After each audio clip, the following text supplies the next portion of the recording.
Let's start. Hello, sports fans. Welcome to FanStream Sports. Nothing but pure sports. This is the JP Show. JP, it is so good to hear you back on the air. Stand by. Now, here's JP. All right. Happy Ash Wednesday, everybody. Just reminded of that watching John Lynch on Good Morning Football. Like, what the hell is that on his forehead? This black blotch. I'm like, it's Ash Wednesday. All the Catholics have got dirt on their face today. So happy Ash Wednesday to everybody. And we've got a hell of a show for you today because Bruce Arians has laid out the offseason program. And I don't think many of you Buck fans are going to like it. That being said, hopefully it might be a bit of a smokescreen, or we just don't know what's going to happen. There's a lot of uncertainty. But if you're listening to Bruce Arians yesterday and taking everything at face value, and Bruce is always honest, very, very candid, and probably one of the most candid head coaches I think I've ever seen. Here's the deal. It's Blaine Gabbert, Kyle Trask, not trading for a veteran quarterback, and here we go. Wow. So exciting. Not really. Welcome to the JP Peterson Show, and that's what we talk about a lot. Brought to you by the law offices of Christopher Palermo. You can find him at PalermoPA.com. It was interesting conversations yesterday as Arians appeared on the Pat McAfee show. We're going to share some of that for you, with you. Also, he did his press conference at the Combine as well. Jason Licht speaking with the media, but Jason, as most GMs will do, it's a lot of smokescreen, with all respect, misleading information, misinformation, if you will. And, that's just kind of what you get. Whereas with Arians, it's much more candid. It's much more honest. And I think it gives you a better feel for what's really happening out there, as much as we would like to hope for different. Nick Geddes joining me here from Outkick.com. Good morning to you, sir. Good morning. Like you said, very unflattering news from Bruce yesterday. It is what it is. It is, though. It is. That being said, I've been at the Super Bowl and talked to a lot of people. I spoke with Rondé Barber for a long time the other day when we played golf. And spoke with a couple of people last night at the Lightning game that are very much in the know as far as what's happening inside the Buccaneers organization. We always get celebs at the Lightning game, right? You get a little different picture than what Bruce was painting yesterday, to be quite honest. And I think maybe in some ways Bruce is just trying to take the focus off of Tom Brady. I think that might be something that he's trying to do, or just keep it real. I think at this point, they have no concrete evidence that Brady is coming back. Nobody does. Except, everything that we've talked about with Brady as far as not retiring is what? Speculation. And we've said that. We're not reporting anything, but he's never used the word retire or retirement. He's had every opportunity, even though we've been talking about this for a couple of weeks now, right? He could come out and put an Instagram post and just say, I'm retired. Hadn't done it. And by the way, with all this shuffling going on in the big broadcast booth, Amazon's coming in, Monday Night Football's open, Sunday Night Football, everything's changing, right? There would never be a better opportunity for Tom Brady to seize the moment and to slide into a job at, what would they pay him? 20 million? 20? They'd pay him as much. If Aikman's getting 19, what's Brady worth? I guess, right? 25? You hear anything about Brady coming into the broadcast booth? No. Not a smidge.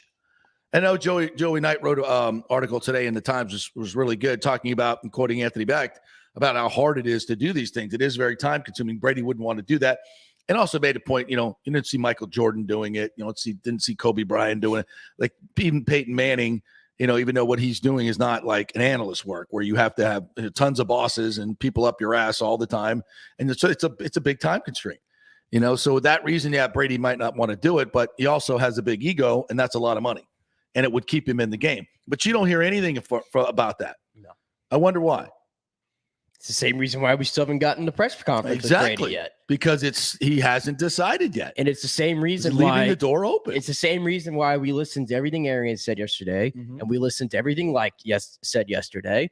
And it's all, we'll leave the door open, we'll leave the light on, all those interesting responses, and a lot of if. There's a lot of if in there. So, and everybody, like you've said, your theory before, roll with Blaine Gabbert. And then if Brady wants to come back after a few games, then he's free to come back. Bruce almost said that verbatim yesterday. Yep. So, I mean, it might be on the table. I just get the sense that I get the sense that Arians just wants to downplay it and just focus on, we're going to get Gabbert and Kyle Trask ready. Here's what I think has happened. Okay. I think they went into a room, put on the whiteboard, what are our options at quarterback? Right? Put all the options out there, pros and cons, right? That's what good organizations do. All right. At the top of that list is Russell Wilson, right? Or maybe Aaron Rodgers. They're 1-2. Yeah. It doesn't really matter. And I think at this point, they know what the cost is going to be. They've called the Packers, they've called the Seahawks, they've had conversations about both of them. No question about that. If they haven't, then they're completely asleep at the wheel. They're not doing anything. They've had those conversations. They know what the compensation is. Okay. That's the compensation's on the board. What is it? Is it 4 first-round picks for Russell Wilson and 2 more players? I mean, that's what we're hearing, 5 to 7 assets for Russell Wilson. That's a lot. I feel like I've decided to get off of that train now. Yeah. I have. About the whole 3 first-round picks. At first, I did. We live in a different world than we did 2 weeks ago when we were speculating about this. And we do. With the Marpet retirement. It changes things. The money is a real thing. Yep. Guys are probably going to get paid more than the Bucs want to pay them on the market. I don't feel that's the best way to go. Now you have to kind of look at your future just a little bit more than I think you would have 2 weeks ago. And so getting a Russell Wilson, getting an Aaron Rodgers, a Deshaun, like they kind of said yesterday, it's just unrealistic at this point. And I think that's why they have to turn to Blaine Gabbert and Kyle Trask. We'll play a lot of the audio about him. We have to remember, if you stick him in this draft class of the quarterback class, is he the best quarterback in this class? He's the first one off the board. There's no question about probably. that. So throwing for, what was it, 4,000 yards in the SEC? Yeah. I mean, and you take him. Large sample size. Exactly. Kenny Pickett did the same thing as him in the ACC. Right. He did in the SEC. And he's the golden boy. Exactly. And he's going in the first round. Yeah. But yeah, absolutely. So, if we were sitting here and Kyle Trask and we got Kyle Trask in this draft, what would we be saying? Oh, he's the heir apparent. Here we go. He's starting right away, blah, blah, blah. We're not even close to that. Yes. And that's just it's same dude and actually better quarterback because he just spent a year with Tom Brady. Yeah. In that room and working with Brady on the field and everything else. He's a better quarterback now than he was at Florida. Mm-hmm. So he's a better asset now.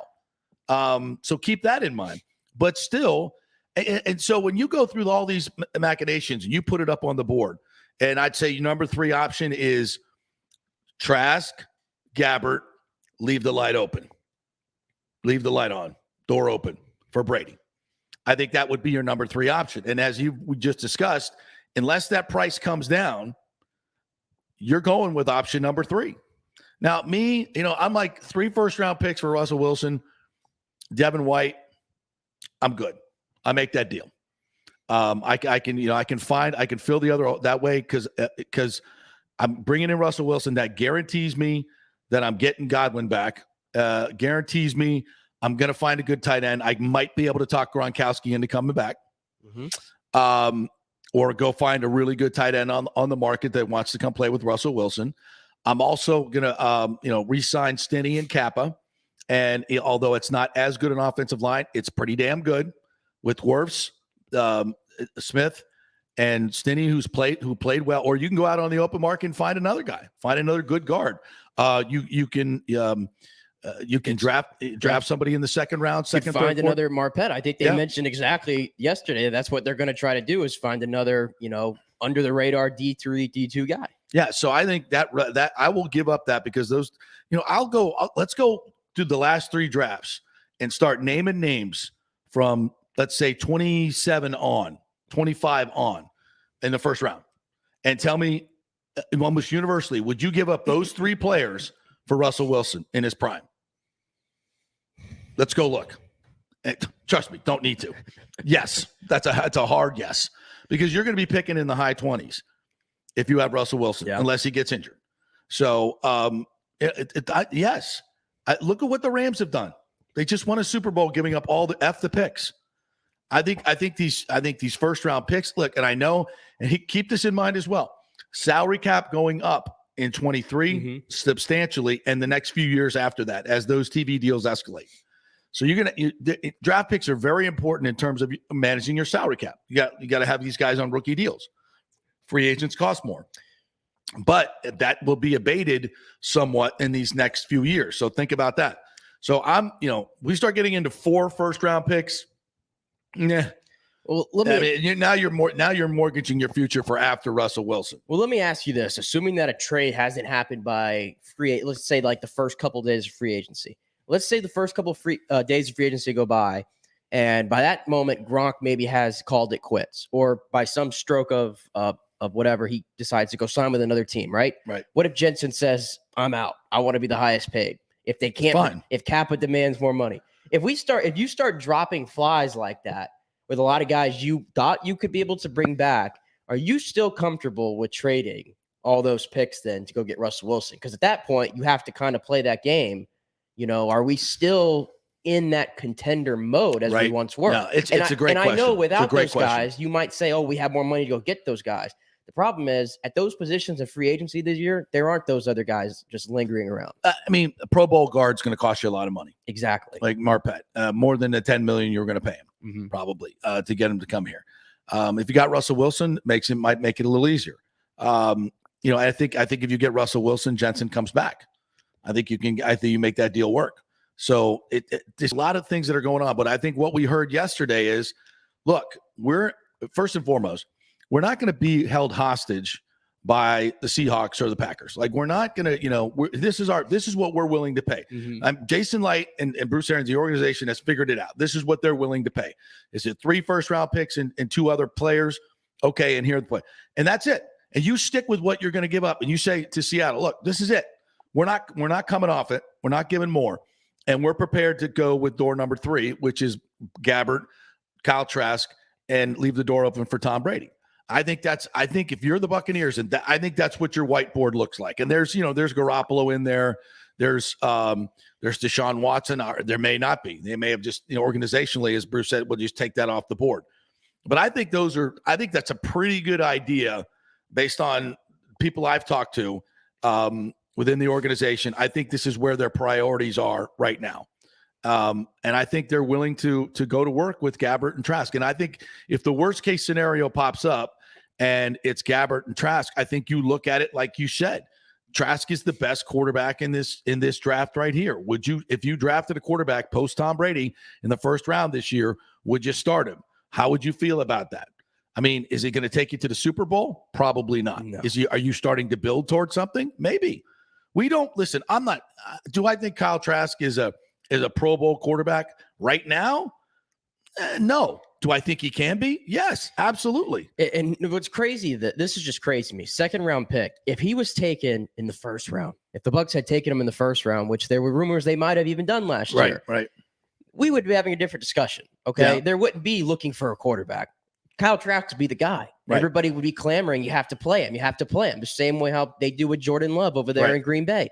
That's the interesting part of me. People are looking at the fact, he's a 2nd round pick. He's a damn good 2nd round pick, I might add, by the way. And I think a lot of people are looking at, his preseason. I don't give a damn about his preseason. No. Okay.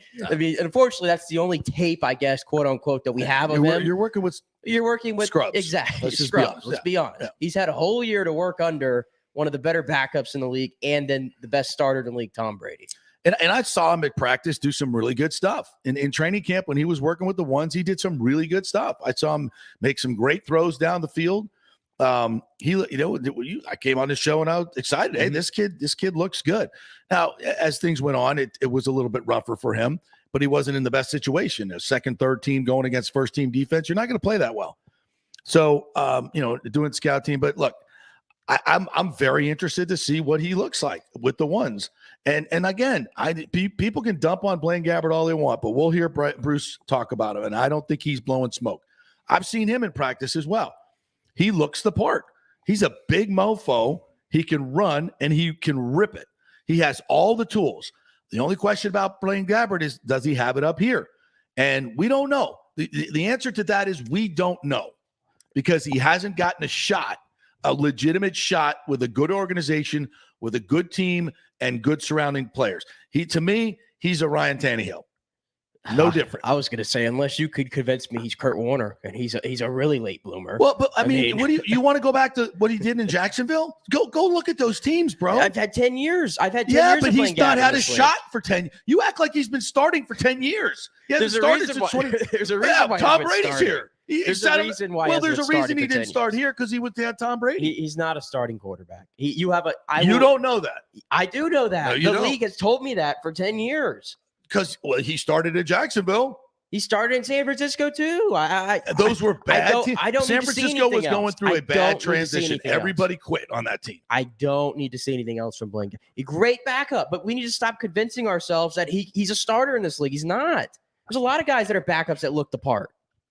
True, but I'm interested to see what he's got. You could convince me way more so. Let's go with Kyle Trask than Blaine Gabbert. I'm with that. I'm with that. And maybe I'm being foolish. It's because I haven't seen Kyle Trask, and it's the unknown that I want to see. Well, I'm going to tell you this. I'm going to tell you this. Blaine Gabbert had probably give you a better chance to win early on because Trask has never played in this league. Maybe. It takes time. Maybe. It takes time. Not everybody's Joe Burrow. I'm just saying, if anybody Although wants his to, numbers might be similar. I'm just saying, if you want to ride with Blaine Gabbert, nobody needs to be saying, "Oh, we're going to win 10 games. We can do this." I don't want it. That's foolish. That's foolish. I can't see it. Not with that schedule. That ain't happening. Yeah, that's I can't true. see it. You forget about the schedule. Schedule's absolutely brutal. All right, let's get into. By the way, the Lightning win last night, 5-2. They go down 2-0 early. A couple of bad goals. Vassie was screened on one, gave up an easy one on the 5-hole.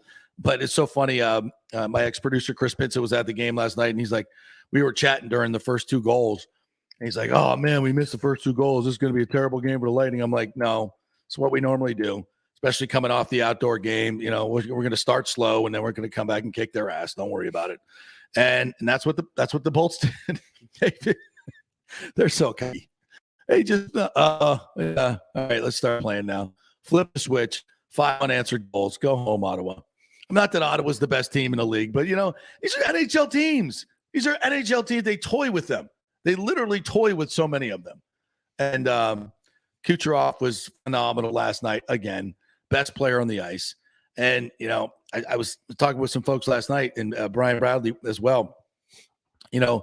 This team it's just scratching the surface of what they can be. I know I say this every day, but you just watched it last night.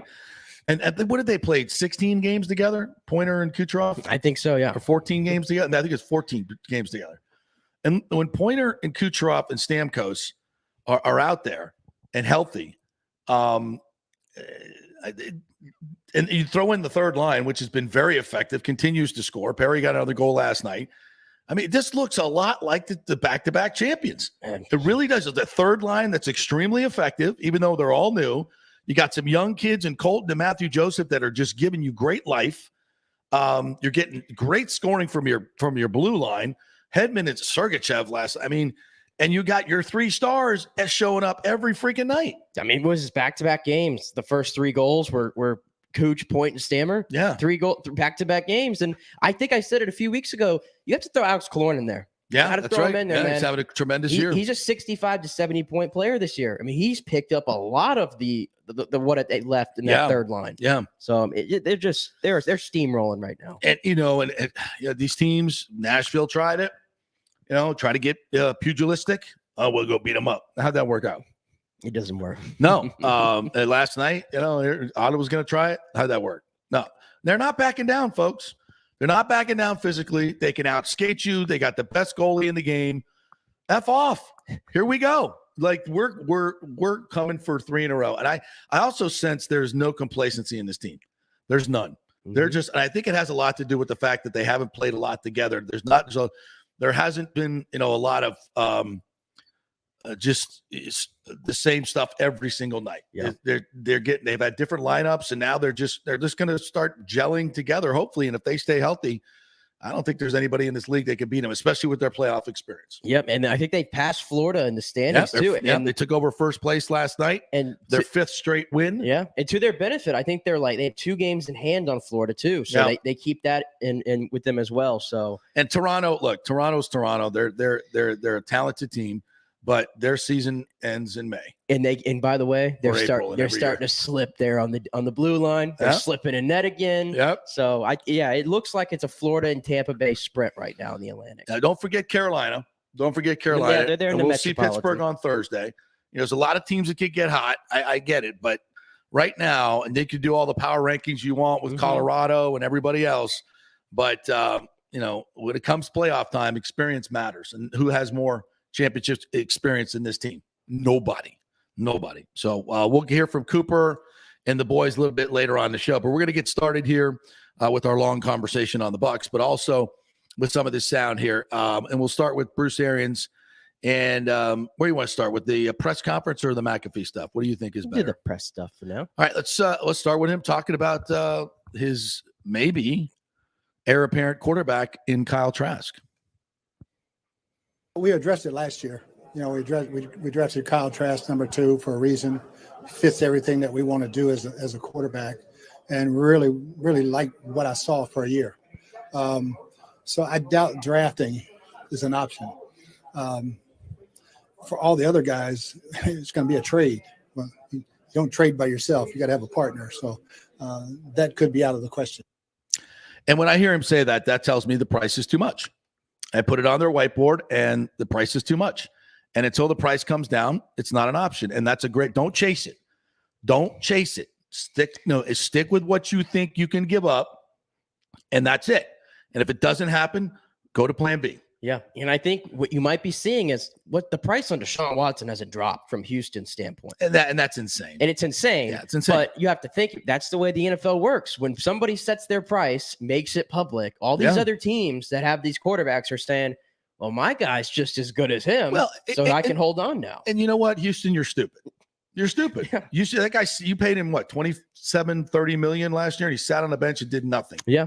You could have traded him for the Dolphins for what, 3 number 1 picks and moved on with your franchise and started rebuilding this year in this very deep draft in terms of not quarterbacks, but a lot of other positions.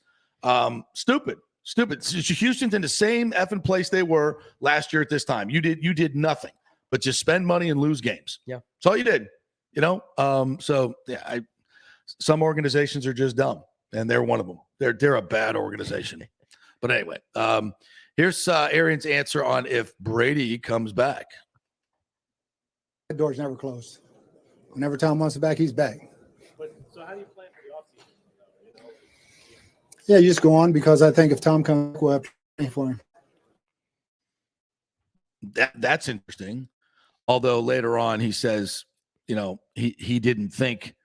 We're here. Let's play that right now. You have the Arians on McAfee on knowing when Brady was going to retire. I think we'll just delve into that whole thing right now, because this is basically the conversations that Arians has had with Brady about retiring, and at least from this soundbite, he sounds pretty declarative. Did Tom's retirement take you by surprise? A little, I had it in the back of my mind that he could, but every week I'd say, "How you feeling?" Physically, he was great. He's playing lights out, so I thought for sure he'd play again. But in the back of my mind, I knew there was a chance. And then, when I talked to him long term on the decision, you understand why. Now, there's quotes obviously coming out that you would welcome Tom Brady back whenever, right? And I think a lot of coaches would.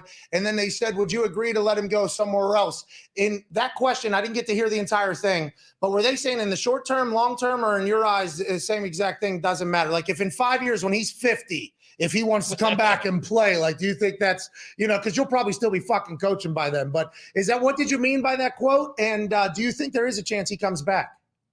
If he comes back, I don't think so, because of the reasons he retired. But if he does, he's going to be playing for us. Yeah, because letting him go is bad business, is what he said. Bad business. Bad business. And said he would. It's going to take you what, 5 number 1s? He joked, 5 number 1s, and maybe. Yeah. And so listen, this tells you even more what the Bucs are thinking. They're letting everyone know in the league when John Lynch calls, and John Lynch has already called, trust me on that, and said we're interested in trading for Brady's rights, which, by the way, Brady was very close to going to the 49ers 2 years ago. Like as much as we thought the Bucs, and I thought the Bucs were the leading contenders, he was close to going to the 49ers. But that, I think the trump card was definitely the supporting cast here and the coaching staff. And we definitely know that mother effer, right, was Jimmy Garoppolo. I think we've learned that by now. Wasn't that the soundbite last year we got? Yeah, but it's San Francisco they went wanted with that Brady. Mother effer. But San Francisco wanted Brady. They wanted him, and he wanted to go there. But I think eventually he saw that it would be a better situation in Tampa because Deebo Samuel wasn't Deebo Samuel then. He's a rookie. Yeah. So that surrounding cast was not nearly what the Bucs had. No, man. Not even close. Even now, like when people say that, oh, he's going to be playing for San Francisco, I could see it happening.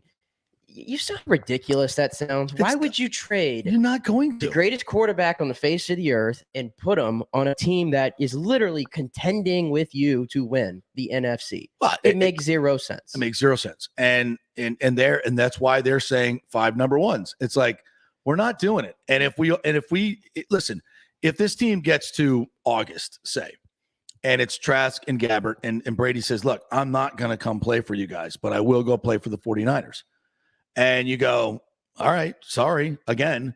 And then you have to, there's going to be a point where you realize that he just won't play for you. And if it's a first round pick, you make the deal.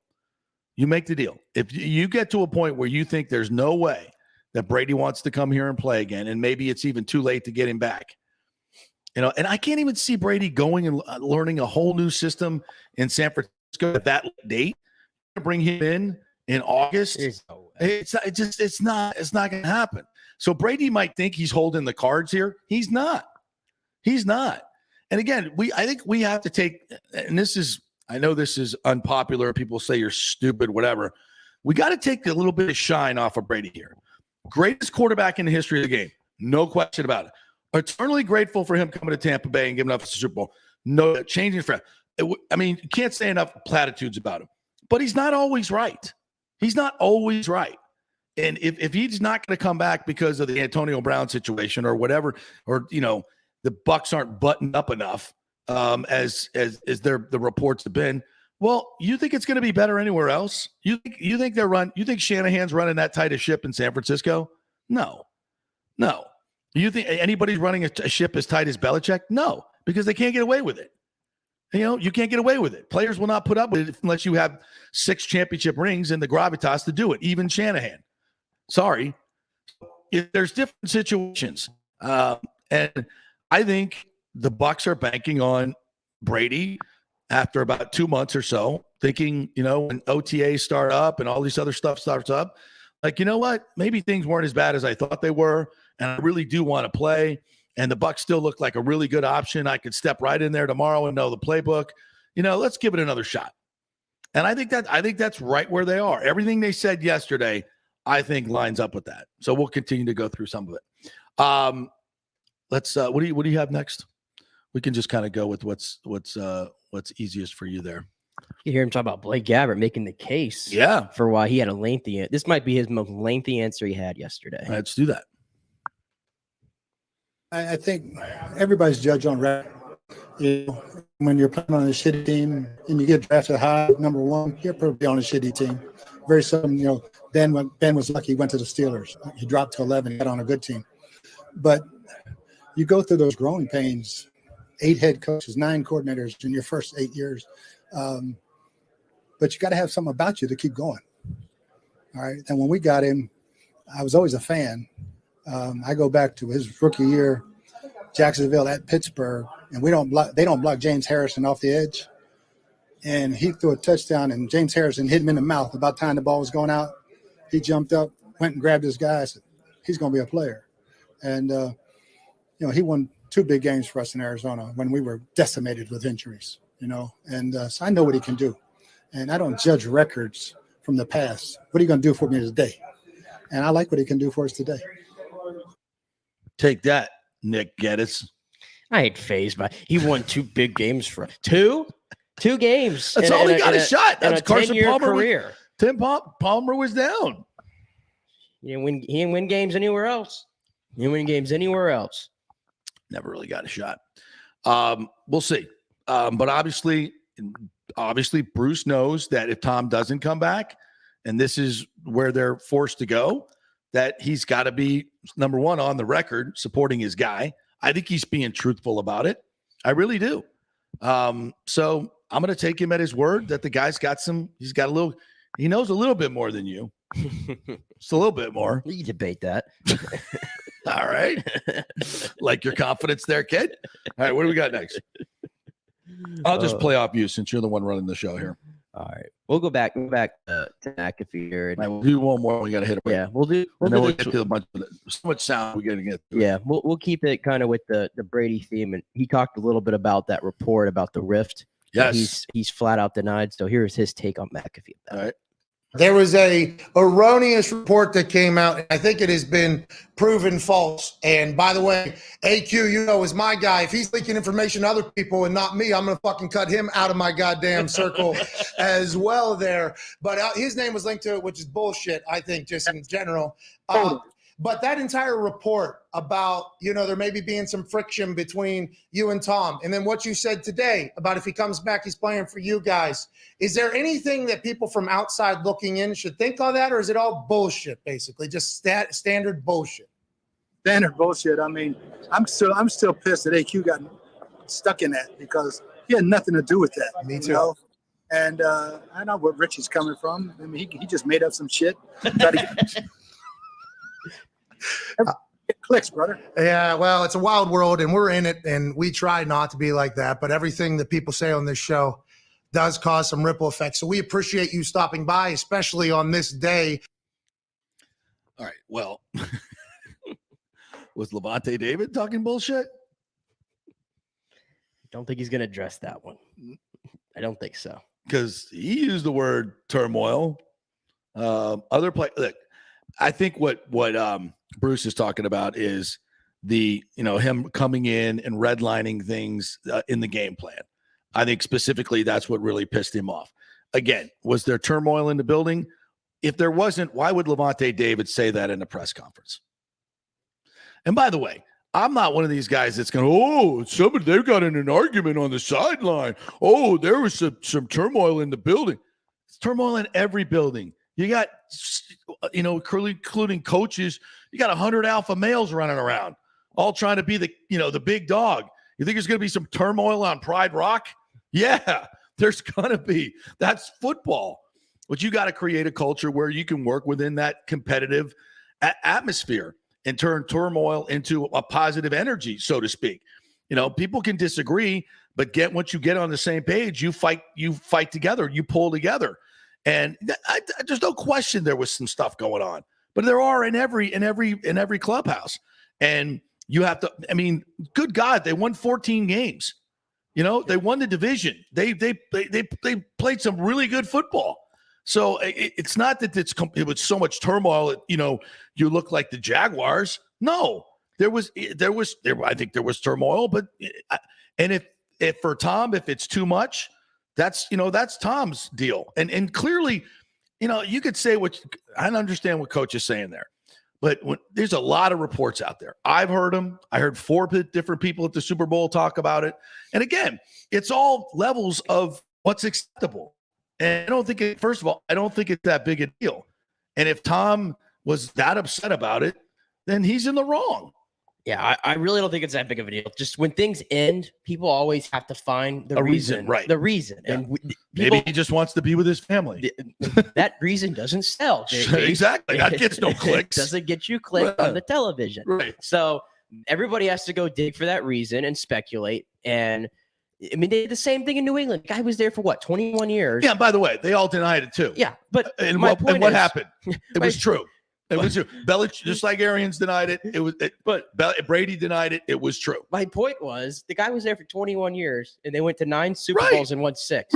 I don't give a damn how it ended. I don't give a damn there was turmoil. You won 6 You don't think Super there was Bowls. any turmoil while they were winning it? I'm sure. Of course there was. Like, it's just normal. People act like everything. Like you said, you're going to put 100 alpha males in one room in one organization and be like, all right, that guy's telling everybody what to do, and nobody's going to say anything or have a disagreement. Come on.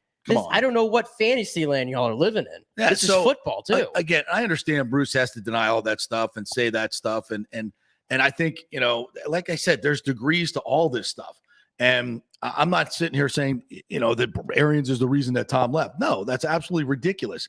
Arians is the reason Tom came here. It's exactly the opposite. Yeah. And if the relationship got a little testy, of course, does anybody think here that when Brady and Arians completely disagree on a player, like 100%, and I'm talking about Antonio Brown, that is fact. That is indisputable fact. All right. And AB forces Arians to throw him off the team in a very public way. By the way, he didn't throw him off the team on the sideline. AB quit on his team. Okay. Nobody threw anybody off the team. AB quit on his team. He left you no option, right? Let's just put that on the table. You could call it semantics or whatever. The Bucs cut him, whatever. Doesn't matter. When a player does that on the sideline, he leaves you no option. So he quit on his team. Let's just put that out there right now. Semantics be damned. That's what happened. He quit on his team.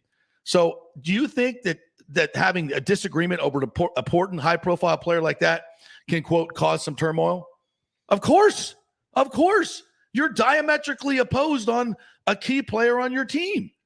So if you think, if we're supposed to sit here and believe that it's all lollipops and unicorns with Arians and Brady, that's factually untrue. It's just given all that stuff I just gave you, and they could disagree on a player and still be friends. But to sit there and say that they didn't have any disagreements, no. There's one right there. And it's pretty big. It's right in your face. You can't deny it. Am I wrong? No, okay. You're not. You're not, because like I said, he did the same thing happen with Belichick, right? And it's normal. It's normal, right? And if Brady, listen, this is the message they got sent yesterday. If you're thinking about playing for somebody else, it ain't happening. Yeah. So if your panties are in a wad, Tommy, over Antonio Brown, and you think we're getting them back, it's not happening. Yeah. It's not happening. And newsflash to all the married men out there: you're around that person every day.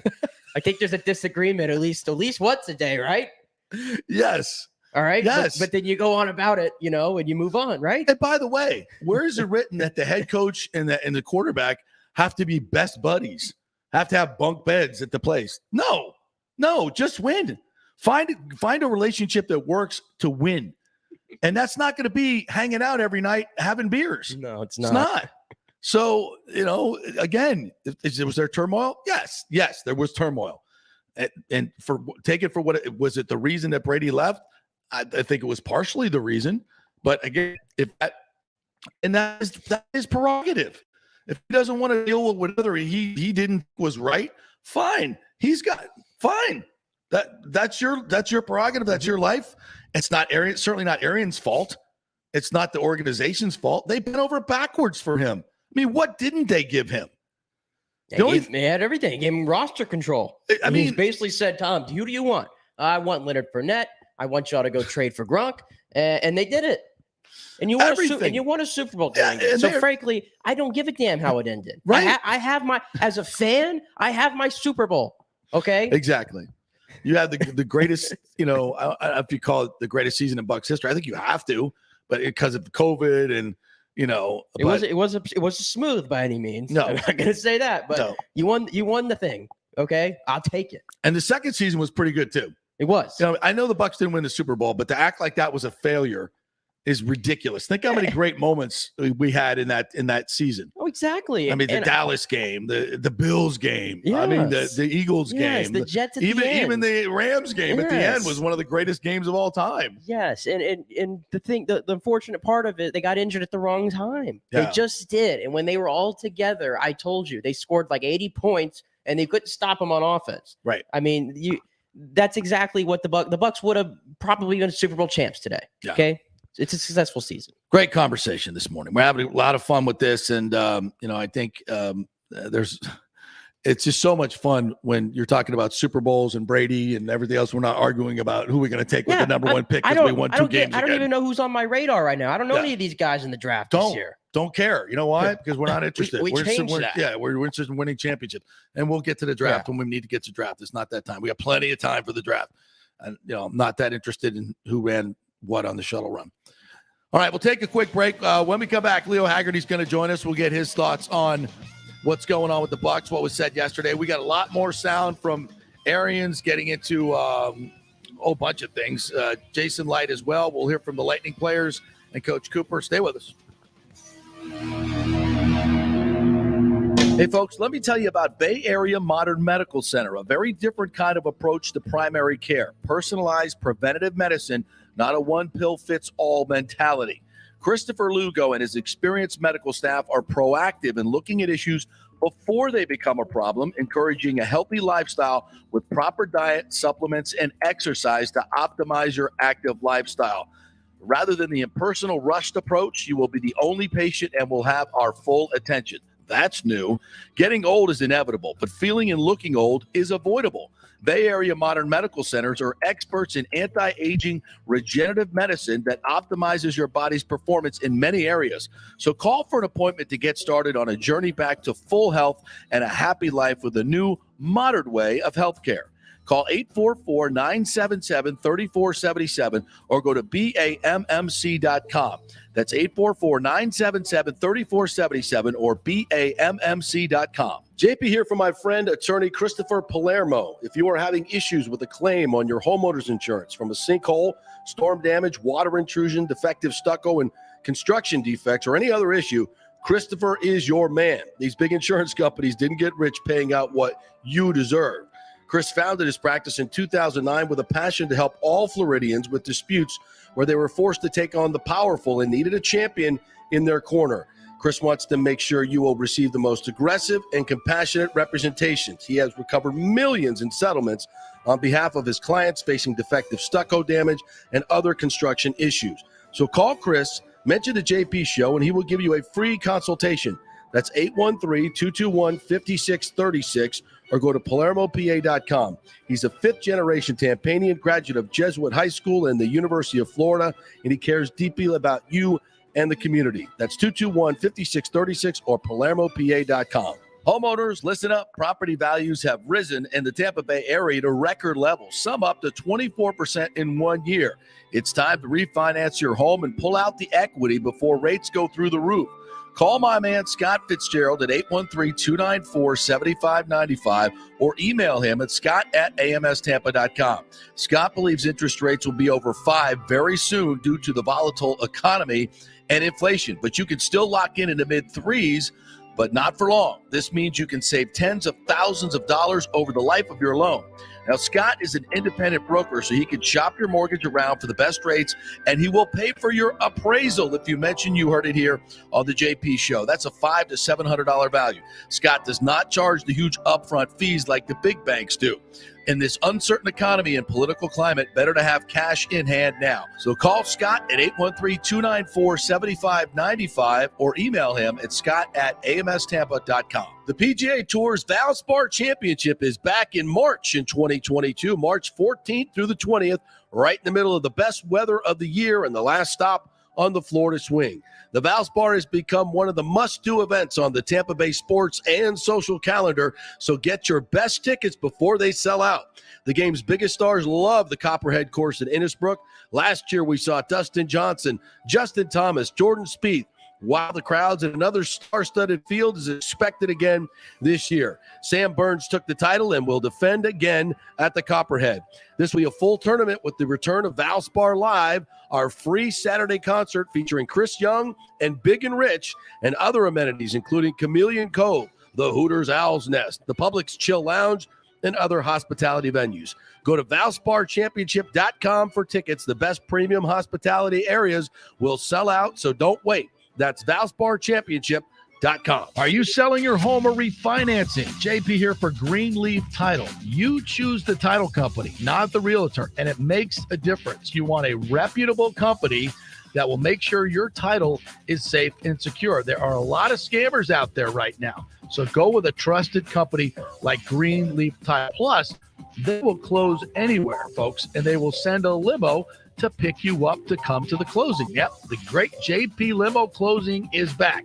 All you got to do is give them a call at 888-258-6005 or go to greenleaftitle.com. We'll set up the limo for you. They'll come pick you up. Heck, we even picked up one couple, took them to Black Rock Restaurant, one of our favorite advertisers, and then to the closing. That's how they do it at Greenleaf Title. Great service. We'll close anywhere. The lowest fees.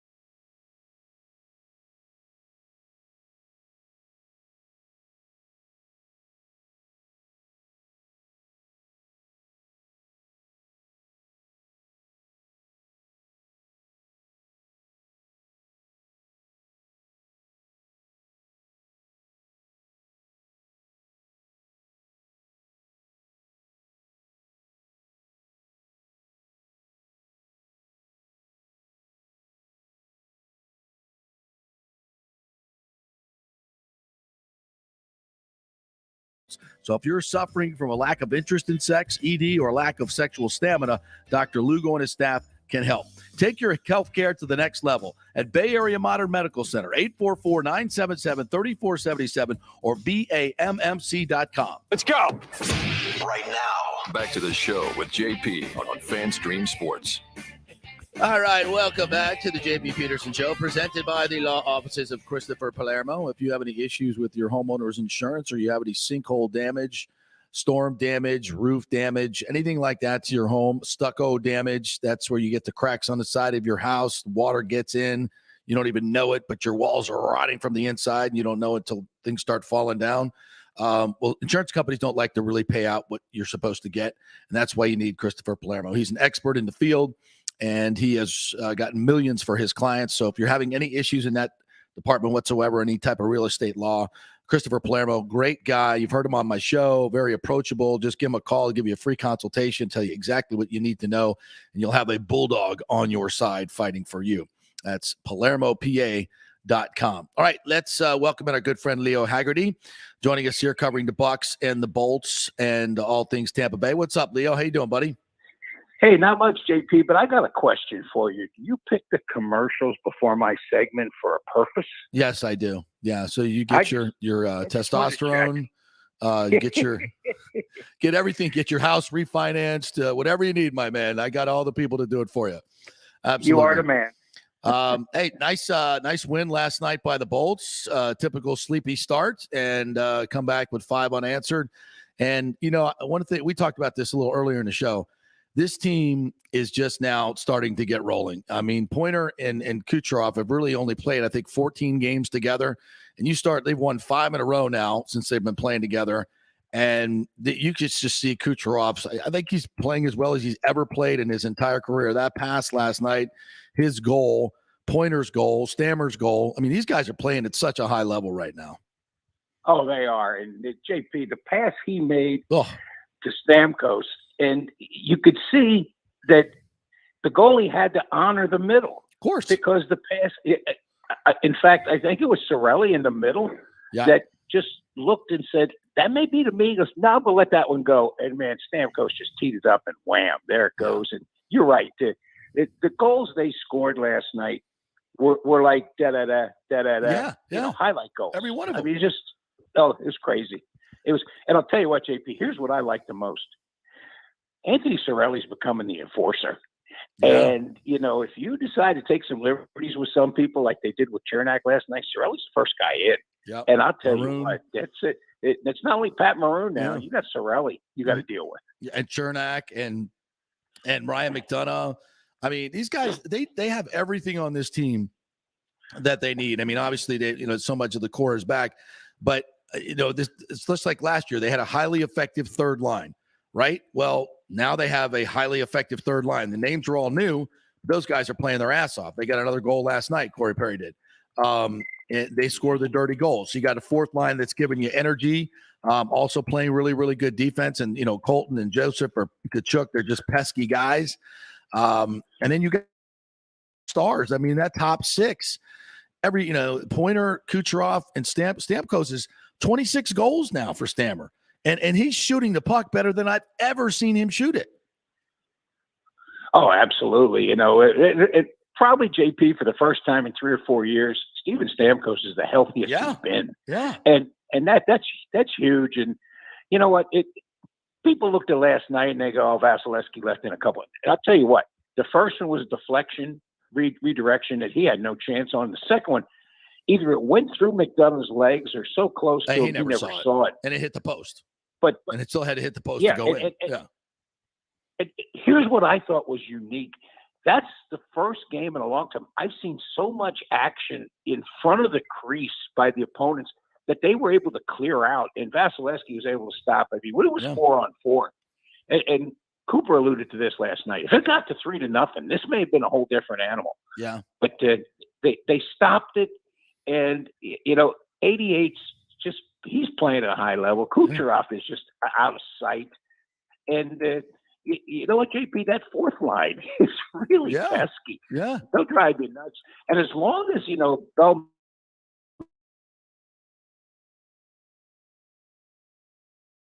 They're just too.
Somewhere else, nope, bad business. You want him, it's going to cost you 5 number ones. And he may have been joking, but it's going to be at least 2 or 3.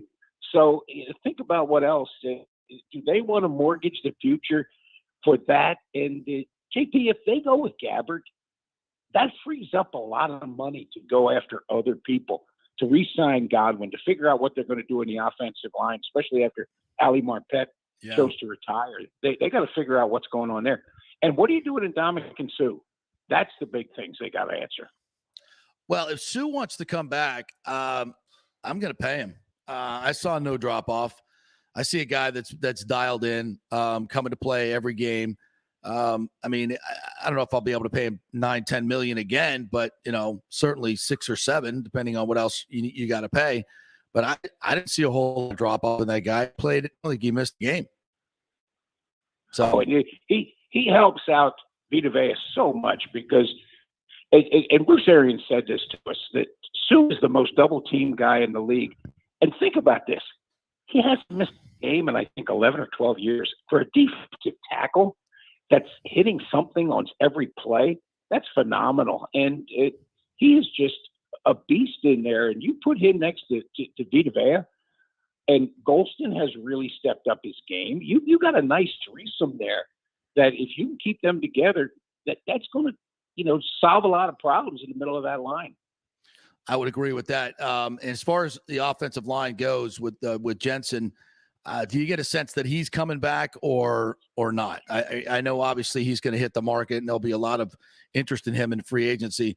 I look at him as a 31-year-old, starting to get some miles on the tread on those tires. I don't know if I want to break the bank with Jensen. I think, if you pay him, 3 or 4 5-year contract and, guarantee at least 3 or 4 of those with a big upfront bonus, I don't think the second 2 years on that contract is going to look very good. And I love Ryan Jensen, but he plays like such a warrior at this age. I'm not sure a long-term deal is in the best interest of the Buccaneers. Oh, it's definitely not in the best term interest, JP. You hit the nail on the head there. I think the Buccaneers will offer him a 2 and maybe a team option for a 3rd. But to go anywhere past that, he'll be 33, 34 when you start talking about that 3rd, 4th, 5th year. Yeah. That's really old. Unless you're Andrew Whitworth, who played 40. Yeah. That's just not going to happen. I'll tell you what, JP, I learned early in my scouting career that you work on the ball out. The center is the linchpin. Mm-hmm. So they better figure out, okay, if we're going to go with Jensen, if not, what is plan B? And then figure out from there. Yeah, and I know they drafted Hainsey to be a center, and I know they like him, but I'd almost rather see him plugged in at one of the guard spots if you lose Kappa, or you could put him in left guard where Marpet went, than I would go into to be a center, especially right now if it's going to be a neophyte quarterback. I might want to go find an experienced center in this league and pay some money for it. What do you think? JP, I agree. And here's the problem with Hainsey. He's better off for you not starting because he covers all 5 offensive line positions on a Sunday. And that's huge because he can play center guard or tackle on either side. And that's all of a sudden that frees up another player that you can put in as an extra DB, or you can put in as an extra wideout, a return guy. Mm-hmm. So yeah, he's valuable not starting, as dumb as that sounds. Yeah, the offensive line is definitely a work in progress, but I feel like they're going to find somebody in the draft and they can work with it. It won't be as good as last year. I'm not going to, let's just make sure we say that. It won't be as good as last year, but it can still be pretty damn good. Especially when you got you have 2 elite tackles. I mean, you have 2 elite tackles that are signed. And, as much as I had, Donovan is sometimes not elite. I get it, but he's got the potential to be. So I'm okay with that. I think they can work that out. What do you think about Godwin? I think he's the key. You got to, if he's healthy, which I think he's going to be from all the reports we're getting, he's going to be able to make a full recovery. And again, Arians talked about it yesterday. He's the guy like Larry Fitzgerald. He's the guy out there. Not only does he catch, but he blocks. Yeah. And that's huge for a wideout. And JP, how many times have they run that Z screen like trick play? Yeah. I mean, they just throw it out to Godwin and let him run 7, 8, 9, 10, 12, 15 yards. I mean, it's like stealing. And the problem was once he got hurt, there was nobody who could fill that spot. Mm-hmm. So I think Godwin is the guy they want to really concentrate. They got to get him back. Getting him back, that may convince Gronkowski to come back too, because now, he's got a nice situation there. But I just think they got to go that route and then figure out what the order of priority is after that. Some draft on NFL Network that had Matt Corral going to the Buccaneers. Yeah. That's not happening. As Bruce said Man, yesterday. let me go get a drink that you just said that. I mean, no, it's not going down that road. Lance Zierlein mock draft. No, that's not happening. They've drafted a quarterback last year. His name's Kyle Trask. And if they're I hate to say stuck, but if they have to go with Trask and Gabbert, first of all, who do you think would get to start, and who do you think would start the first game, and who do you think would start game 10? I think you go with Gabbert because he's been down that road, and you let the team see if they can, evolve around him. Yeah. And again, it's not going to be number 12 there, but I see this when they were talking about the MVP voting. Would it be Brady or would it be, Aaron Rodgers? I said if Brady couldn't play and Gabbert had to come in, this is still a 7-8 win team, just with the talent they have. Now, again, if Gabbert comes in and you can get a decent cast of characters back with him, still a 7-8 win, maybe a 9-win team. Yeah. And that could win the South. Just absolutely. The disarray that's in. Yeah. No, I agree. Absolutely. With the schedule that the Bucs play, winning 9 games would be actually a really good result. If they could get to 10, I don't think there's any question they're going to win the question about it. But they've got a lot of work to do. There's no doubt, and I still think they got a great core. But this is going to test Jason Licht on a lot of different levels. Do you still think there's any opportunity to get a Russell Wilson or an Aaron Rodgers? I think what I heard yesterday basically is that price is too much. We're not interested. We're looking elsewhere. You know what, JP? That all depends. Say Brady wants to come back and play elsewhere. Now you get some draft capital that you can use to go after a Russell Wilson or Deshaun Watson. But if Brady doesn't come back, you are really you're basically going all in Texas Hold'em. You're saying, okay, this is the year it's got to happen. Yeah. And I just don't think Jason Licht and Bruce Arians, they don't want to rebuild, but they just want to reload. And I don't think that would answer their question for sure. No, I would agree with that. All right, my friend, appreciate your time. As always, tell everybody how they can find your content. Well, you can go to a new spot. Go to Facebook and go to Amped Up Sports. We are putting up videos. We're putting up had a great interview with some ACC basketball coaches yesterday. Nice. So putting that up, that'll go up today, and have the USF interview. And tomorrow's the spring football initial interview. So we'll see how it's going out there with the Bulls. Yeah, they've got some interesting quarterback situations here. I don't think necessarily I think Timmy McClain obviously played well last year, but I think he's being pushed by Marsh and maybe some of these new kids coming in. So I think Jeff Scott's got he's got a lot more to work with. That's for sure. Yeah, absolutely. And, they're still had some COVID issues last year. So they're just really he said, I feel like this is my second year, not my third. So, yeah, absolutely. But you know what? They better win 4 or 5 games. That's for sure. At least. Yeah, no question. All right, Leo, good stuff, my man. We'll chat with you next week. See you Thursday night. Yep, that's right. We have the Pens coming to town. All right, we'll take a quick break. Before we do, I want to tell you about our good friends at American Mortgage Services. Scott Fitzgerald saw Scotty last night at the game and just got another referral for a refinance. So thank you guys for reaching out to him. It's fairly easy.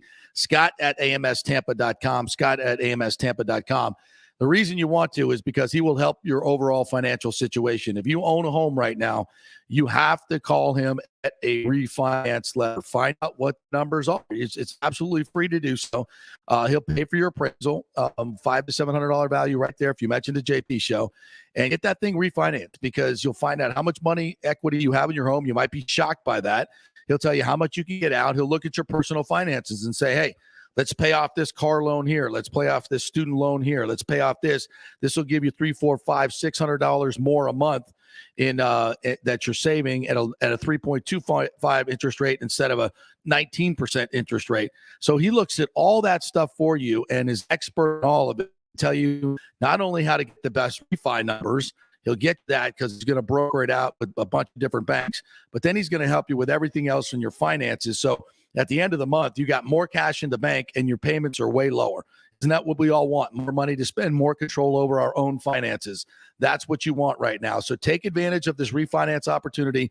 Property values are up. Rates are still really low, but they're going to go up. They're definitely going to go up. So you got to get in now, at least find out what the numbers are.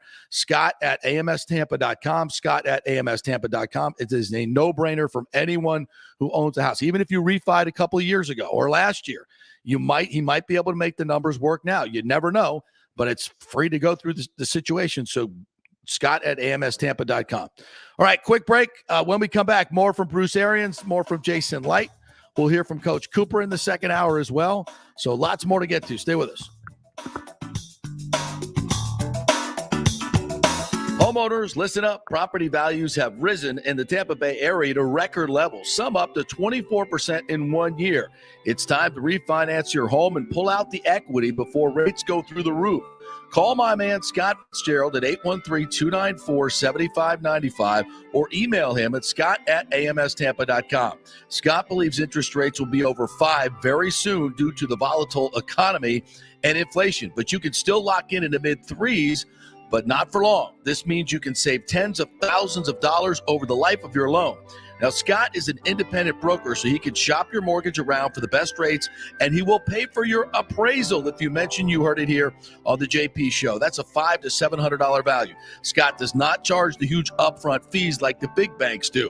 In this uncertain economy and political climate, better to have cash in hand now. So call Scott at 813-294-7595 or email him at scott@amstampa.com. Hey, folks, let me tell you about Bay Area Modern Medical Center, a very different kind of approach to primary care. Personalized preventative medicine, not a one-pill-fits-all mentality. Christopher Lugo and his experienced medical staff are proactive in looking at issues before they become a problem, encouraging a healthy lifestyle with proper diet, supplements, and exercise to optimize your active lifestyle. Rather than the impersonal, rushed approach, you will be the only patient and will have our full attention. That's new. Getting old is inevitable, but feeling and looking old is avoidable. Bay Area Modern Medical Centers are experts in anti-aging regenerative medicine that optimizes your body's performance in many areas. So call for an appointment to get started on a journey back to full health and a happy life with a new, modern way of healthcare. Call 844-977-3477 or go to BAMMC.com. That's 844-977-3477 or BAMMC.com. JP here for my friend, attorney Christopher Palermo. If you are having issues with a claim on your homeowner's insurance from a sinkhole, storm damage, water intrusion, defective stucco, and construction defects, or any other issue, Christopher is your man. These big insurance companies didn't get rich paying out what you deserve. Chris founded his practice in 2009 with a passion to help all Floridians with disputes where they were forced to take on the powerful and needed a champion in their corner. Chris wants to make sure you will receive the most aggressive and compassionate representations. He has recovered millions in settlements on behalf of his clients facing defective stucco damage and other construction issues. So call Chris, mention the JP Show, and he will give you a free consultation. That's 813-221-5636 or go to PalermoPA.com. He's a fifth-generation Tampanian graduate of Jesuit High School and the University of Florida, and he cares deeply about you and the community. That's 221-5636 or PalermoPA.com. Ladies and gentlemen, Let's rock. This is FanStream Sports with JP.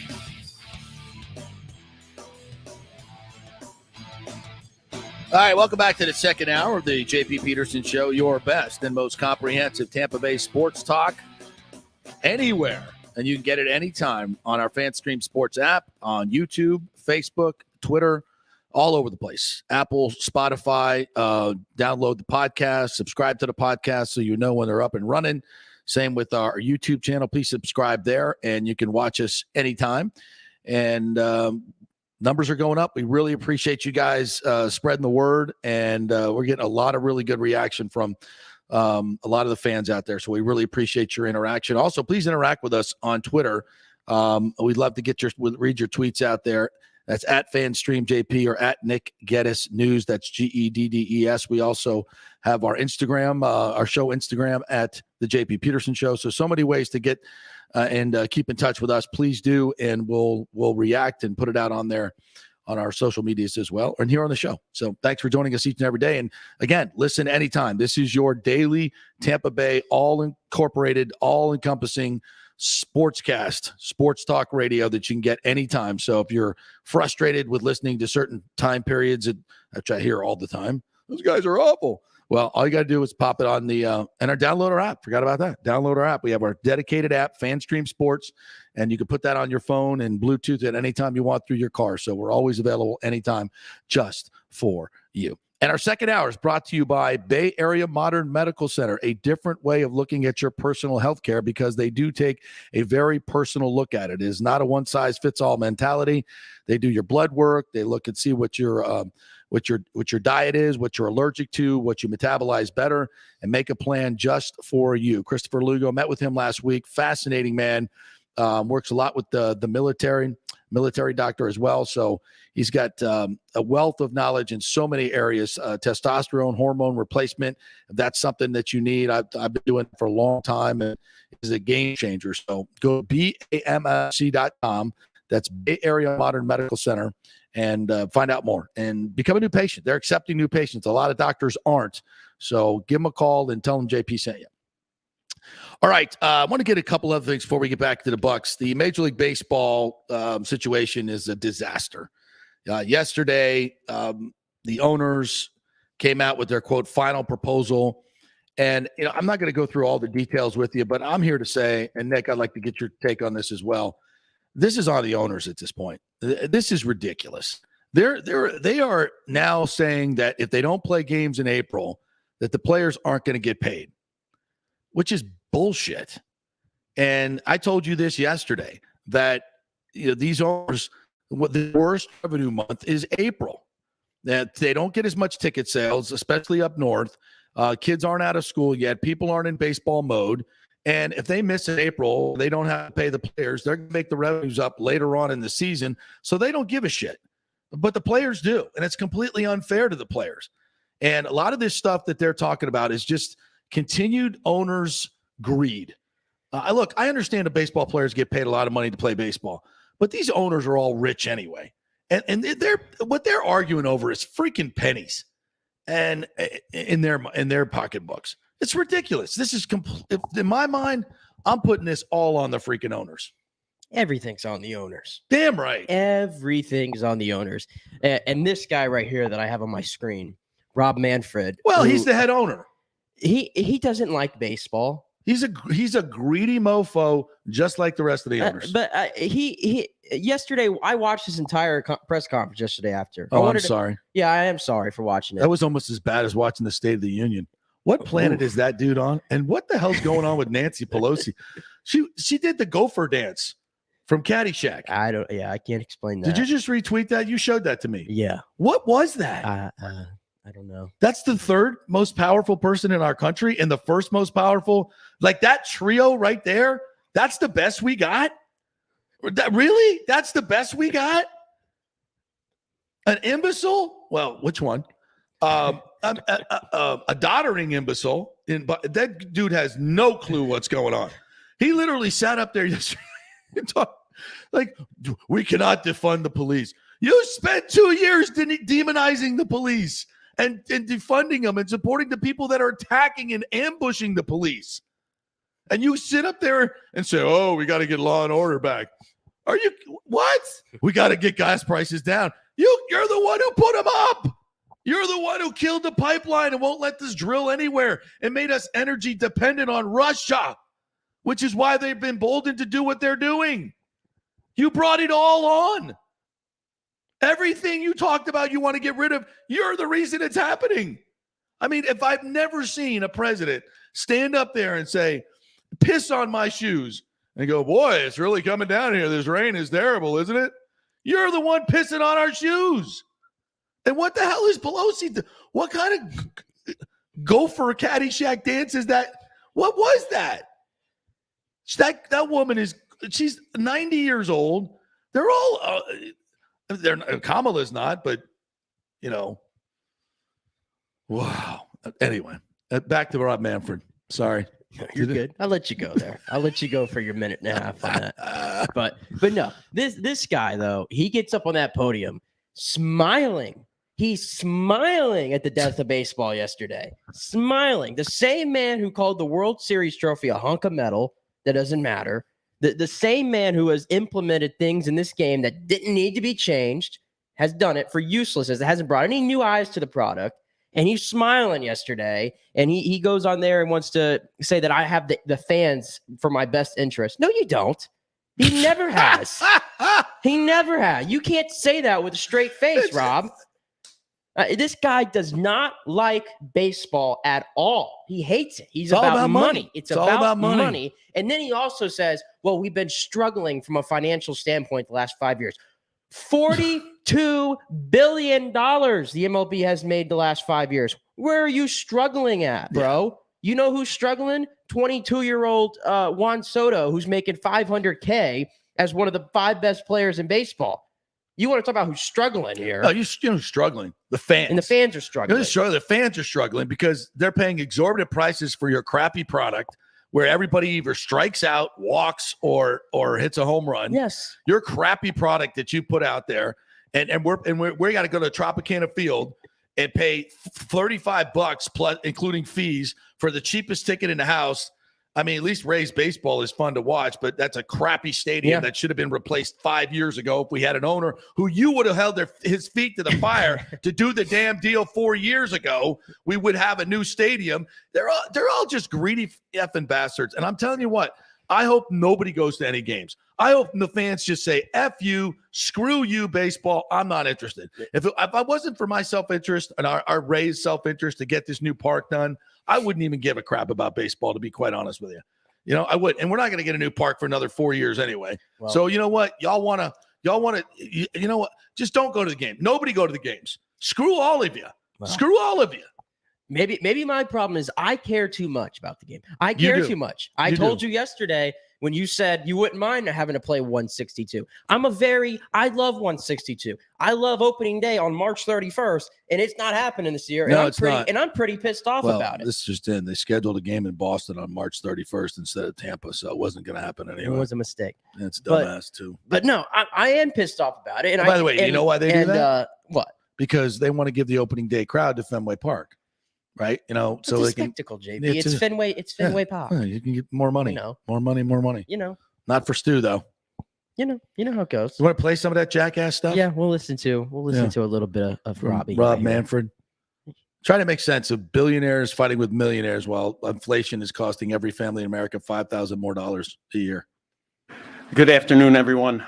I had hoped against hope that I would not have to have this particular press You're lying conference, through your teeth, you soulless bitch. in which I am going to cancel some regular season games. Oh, yeah. We worked hard to avoid an outcome that's bad for our fans, bad for our players, you did nothing, and bad for our clubs. Liar. I want to assure our fans that our failure to reach an agreement was not due to a lack of effort. Yes, it was. You didn't do anything for 40 days. Players came here for 9 days. Oh, no. They worked hard. They tried to make a deal. Yep, and I appreciate their effort. Yeah, they did. You didn't. Our committee of club representatives committed to the process. Oh, yeah.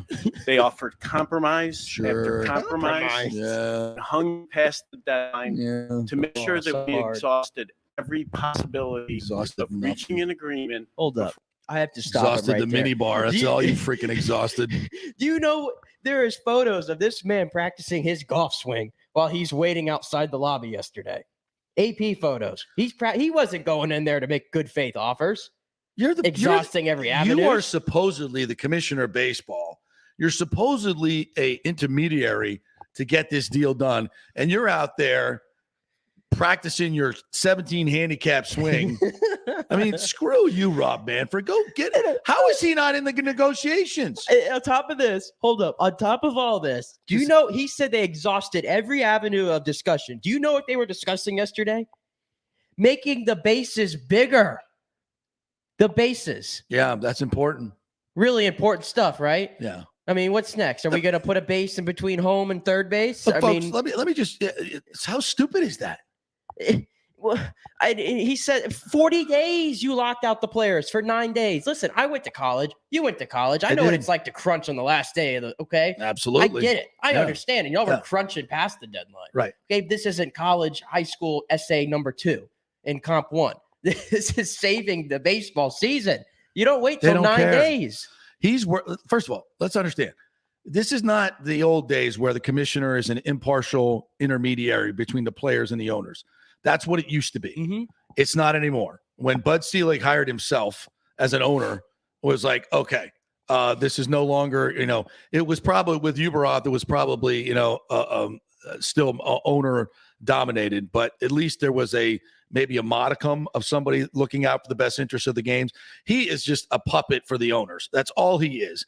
And for him to sit here up there and act like he's some type of impartial dude is a farce. It's a farce. And anybody who is believing this is an idiot. And nobody is. Is an Nobody idiot. is. He is working for the owners, plain and simple, which is probably why the players don't even want him in there. He's just another owner. So don't even come out here and act like you're some impartial dude. You're not. You're working for the owners.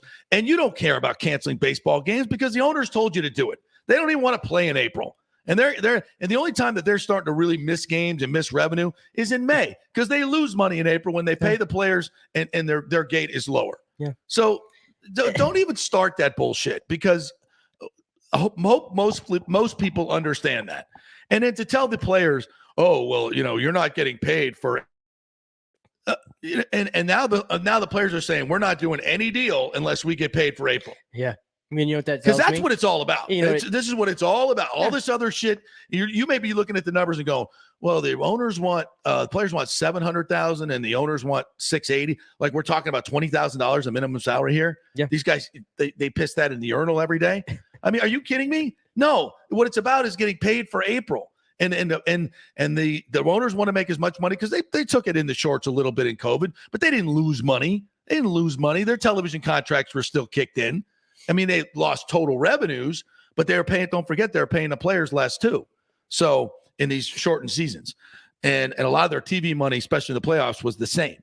So nobody's crying for the owners, but the players are getting shafted here. 100% they're getting shafted. The players, the fans, those are the biggest losers. The people that work at these stadiums, by the way. No, who cares about them? I mean, yeah. Who cares about them? I mean, the scum of society. It doesn't matter. No. Who cares about the guy that's cooking chicken tenders during the second and inning? who cares about the fans? Doesn't care.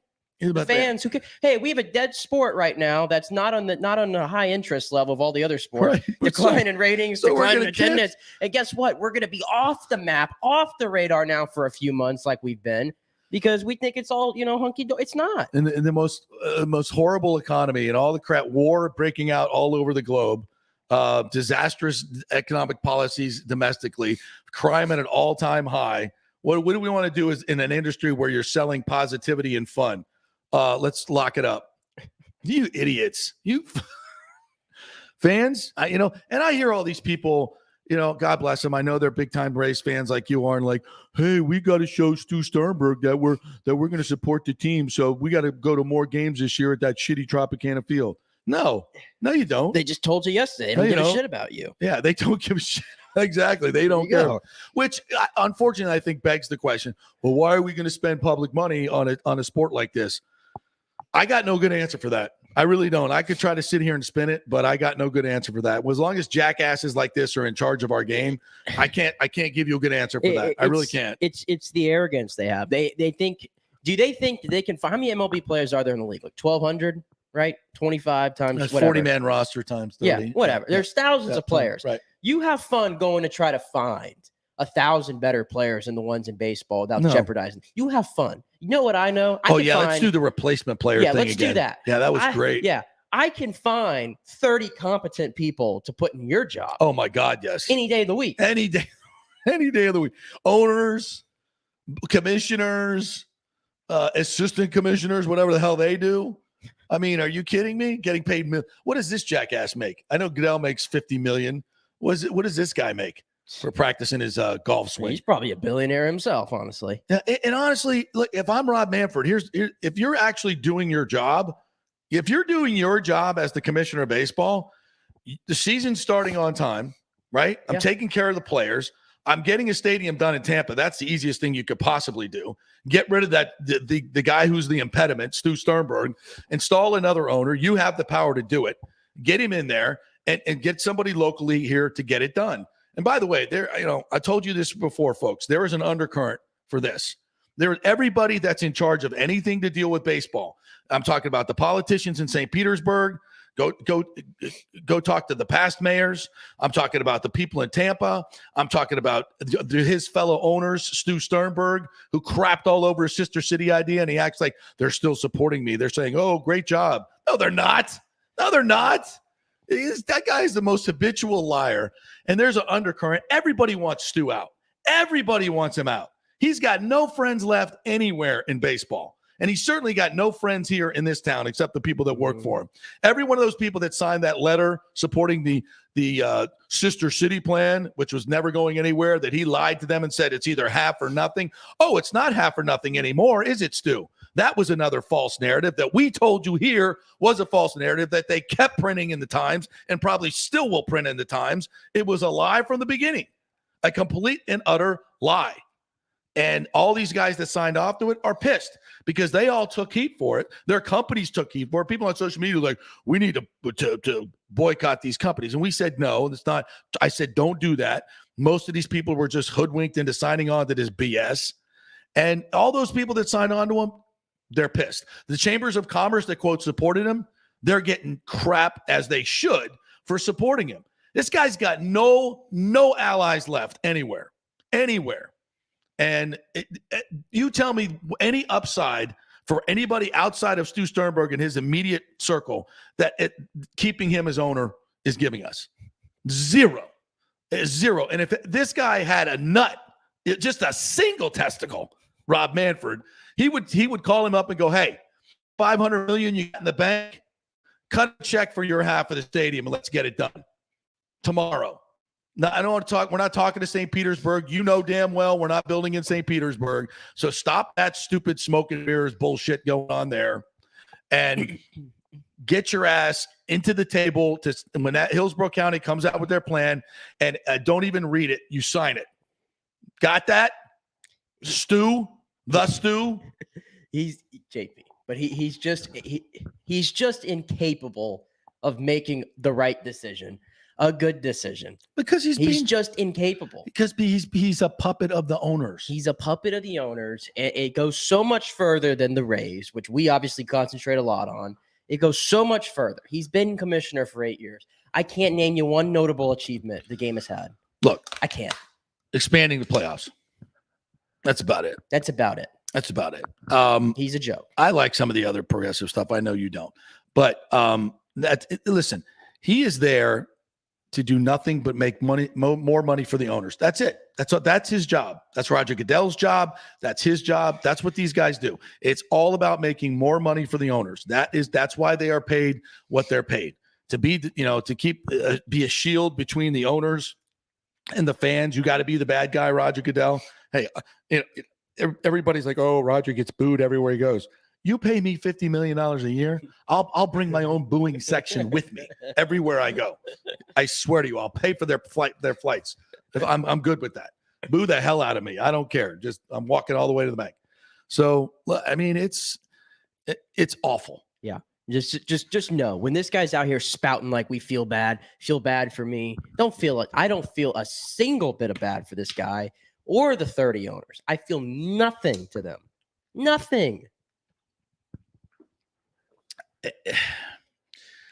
This is beyond stupidity, and I hope the fans pay him back by going to watch more hockey games. They will. Go watch college. Spend your money on college baseball. They will. As much as I want baseball to be here, I know that the casual fan out there that may not be as into baseball is going to go, okay, well, I got the hockey playoffs coming. I got March Madness coming. That's where I'm going to put all my time and effort to. I got NFL draft, free agency. That's where I'm going. Mm-hmm. I understand that's what's going to happen.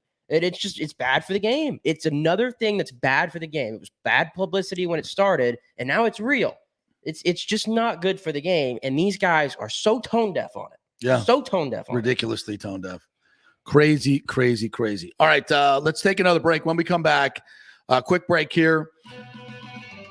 We'll do some more Bruce Arians. We got a lot of more sound to get to from him. Jason Licht, and we'll hear from John Cooper, relive a little bit of last night's game where the Lightning put it on Ottawa 5-2. Stay with us. The PGA Tour's Valspar Championship is back in March in 2022, March 14th through the 20th, right in the middle of the best weather of the year and the last stop on the Florida swing. The Valspar has become one of the must-do events on the Tampa Bay sports and social calendar, so get your best tickets before they sell out. The game's biggest stars love the Copperhead course in Innisbrook. Last year, we saw Dustin Johnson, Justin Thomas, Jordan Spieth. Wow, the crowds in another star-studded field is expected again this year. Sam Burns took the title and will defend again at the Copperhead. This will be a full tournament with the return of Valspar Live, our free Saturday concert featuring Chris Young and Big and Rich, and other amenities including Chameleon Cove, the Hooters Owl's Nest, the Publix Chill Lounge, and other hospitality venues. Go to ValsparChampionship.com for tickets. The best premium hospitality areas will sell out, so don't wait. That's ValsparChampionship.com. Well, it's never been more important to support each other and support local businesses like Italiano Insurance that has been around for over 60 years, serving our community with great customer service and also giving back to our locals in need. Their Metropolitan Ministries holiday food drive was another tremendous success this year. Why call a 1-800 number when you can call your trusted neighbors at Italiano Insurance who will save you money? In Boca Grande, 941-964-0400. That's 941-964-0400. Cryptocurrency is all the rage today. The market cap for the industry is now over $1 trillion. And you read about people making millions of dollars, right? You want to get in, but have no idea what to do? Or maybe you dabbled a bit and you want to unlock the real money-making opportunities and don't know how to do it. There are over 10,000 tokens and thousands of decentralized finance exchanges to navigate. So what do? You go to DeFiLava.com. The folks at DeFiLava.com are in Tampa Bay, and they work with you directly to set up custom accounts, answer all your questions, and provide market analysis. Decentralized finance and cryptocurrencies are here to stay and will change the financial markets as we know them. Get in the game. Get with the experts at DeFiLava.com and tell them JP sent you and get their free 2022 crypto market forecast today at DeFiLava.com. Don't get left behind, folks. Make some money at DeFiLava.com. Pure sports. JP is back on. Welcome back. FanStream Sports. All right, welcome back. Our second hour brought to you by Bay Area Modern Medical Center. They are the folks that will get you right. Need some testosterone replacement, or maybe you're with another clinic and you kind of feel like they just are giving you the same prescriptions, not really monitoring your blood work or anything like that. It's not a frivolous type of treatment if you're doing testosterone or any hormone replacement, and they treat it in the seriousness that it should be treated at Bay Area Modern Medical Center. So they're going to walk you through everything and make sure not only that you're physically doing well, but you're emotionally doing well as well, because that hormone replacement affects your emotions. Trust me on that. They got to do it right. So definitely check them out at Bay Area Modern Medical Center. It's not just about testosterone either. They're going to look at your entire body of work. Are you exercising the right way? What could be expected of you to exercise in a certain way? I mean, if you're 30, 40, 50, 60 pounds overweight, they're not going to, send you into CrossFit tomorrow and say, go get after it. It's not the way it works. That's dangerous, but a lot of people will do it. They're going to look at your whole situation, what you're eating, how you're living your life, and prescribes a lifestyle that's going to make you much more happy, healthy, and have longevity. So Bay Area Modern Medical Center, that's the place to go, BAMMC.com. All right, let's I want to delve into this story that you just brought to my attention. But we don't have the audio yet, right? From Carly Lloyd. So we'll do that. Still after the audio. All right, so we'll do that at the end of the show. Carly Lloyd basically is coming out. The United States women's national team is basically saying the last 7 years with all the political stuff that's been going on the team have been really, really rough. So, I appreciate the fact that she came out and is saying it now. I would really appreciate if they would while it's going on, because it just fosters credibility for a lot of that BS, and you get to the point where people, there's such a minority of people with that opinion, And it seems like everybody's scared to speak out. You can't be scared to speak out about your principles, folks. You can't. As you can tell on this show, we are not. And if you don't agree with us, that's fine too. I'd be happy to put you on the show and you give us your opinion. Not a problem. But I want whether you agree with us or not, speak up. Speak up for what you believe in. Don't just stay silent because you don't have the courage to speak up because you feel like you're going to get canceled or whatever. That leads us down a very, very sad road, and unfortunately, we're there. But so we'll hear from Carly in a little bit. Back to Bruce Arians. I want to play some more of that audio. We heard earlier him talking about Kyle Trask with the Brady situation, and we kind of summed that up by saying yesterday what Bruce Arians is basically saying is, look, we're not waiting around for Deshaun Watson. We're not waiting around for Russell Wilson. We're not waiting around for Aaron Rodgers. We've told these teams basically, he didn't say this verbatim, but basically the Bucs have had these conversations and they've basically told them what they're willing to give up. And if they come back to that price, we're interested. If not, we're moving on. And I think right now their plan A is Gabbert, Trask, and hoping that Brady comes back. As Jason Light said yesterday, leaving the light on, and also Aaron said, we'll definitely welcome him back, but he ain't playing anywhere else. So if he has any illusions about that. Let's do number 4, talking about the offensive line depth, replacing Marpet after his sudden retirement. Here's Bruce Arians. We can't replace the player, but if we can get back Ryan and Alex and Stenny, they all played together, Nick Leverett played. So we went through 7 or 8 offensive linemen last year. Those 5 guys were Ironmen for most of the year till January. But, I think we're fine there. A lot more optimistic than I am there. Yeah, you're not fine there. Yeah. Did you watch Nick Leverett play?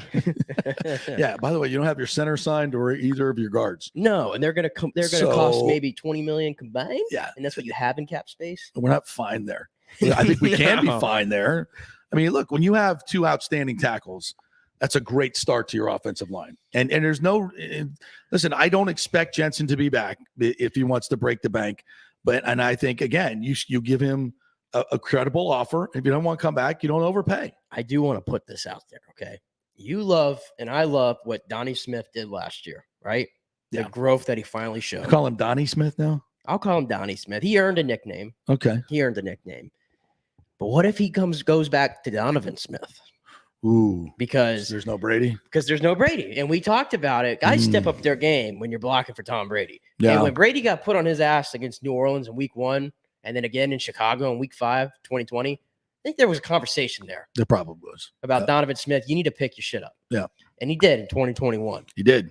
And it's hard for people to replicate career years like that. Mm-hmm. And I'm just saying, he's like, 28 now, I believe? 29. He's the same age as Marpet. 7 years in the league. 7 years in the league. Big contract. Yeah. I mean, I don't know if he's going to be as good as he was last year. I don't know if you could bank on that. And I'll say this, he and Allie are really tight. Really tight. I mean, they are the best buds. They came in together, right? Yeah, 2015. So that they've had similar conversations. Mm-hmm. So how close is Donovan Smith to being done? Because Donovan's another guy that's not Brady. I mean, he's not. Football is not his life. We know that. But he's played really, really well. And left tackles, let's be honest, it's a tough position. You're going up against the greatest athletes in the world. And when he wants to play, he's as good as anybody. How motivated is he going to be? You think he's looking at another contract?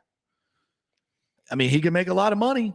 Yeah. But can also, hurt himself. And so I wouldn't be shocked if he's on a similar path as Ali Marpet, play another couple of years and then I'm done. Yeah, I don't know if that's where he's at. I just want to caution everybody when we start saying, well, you have 2 great pieces on this line already. True. We have 1 year of evidence of Donovan Smith like that. Yeah. We have no idea what he's going to look like. And he's never played with anybody besides Ali Marpet standing next to him. That's true, too. So I'm not saying it's the biggest question mark by any means, but needs to be just look out for it. That's all I'm saying. He has the ability. I mean, it's true though. This offensive line has the the potential to go from top 3 in the NFL to bottom 3. It really does. For Donovan to go back to being Donovan, in the early years, where he was still good at times, but woefully inconsistent, and losing everybody else.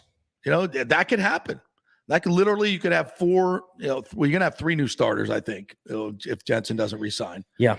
And Kappa, that's still iffy on him. You could have 4 of the same guys if you bring back Jensen and Kappa, or you could have one really good right tackle and a mediocre left tackle and 3 new guys.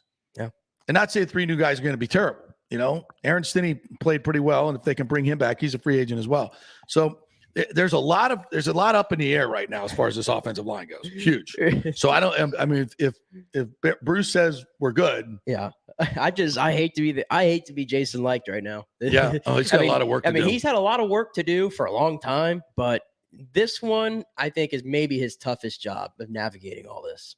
I want to hear this one from the Pat McAfee show where Arians was on yesterday, about his experience coaching Antonio Brown.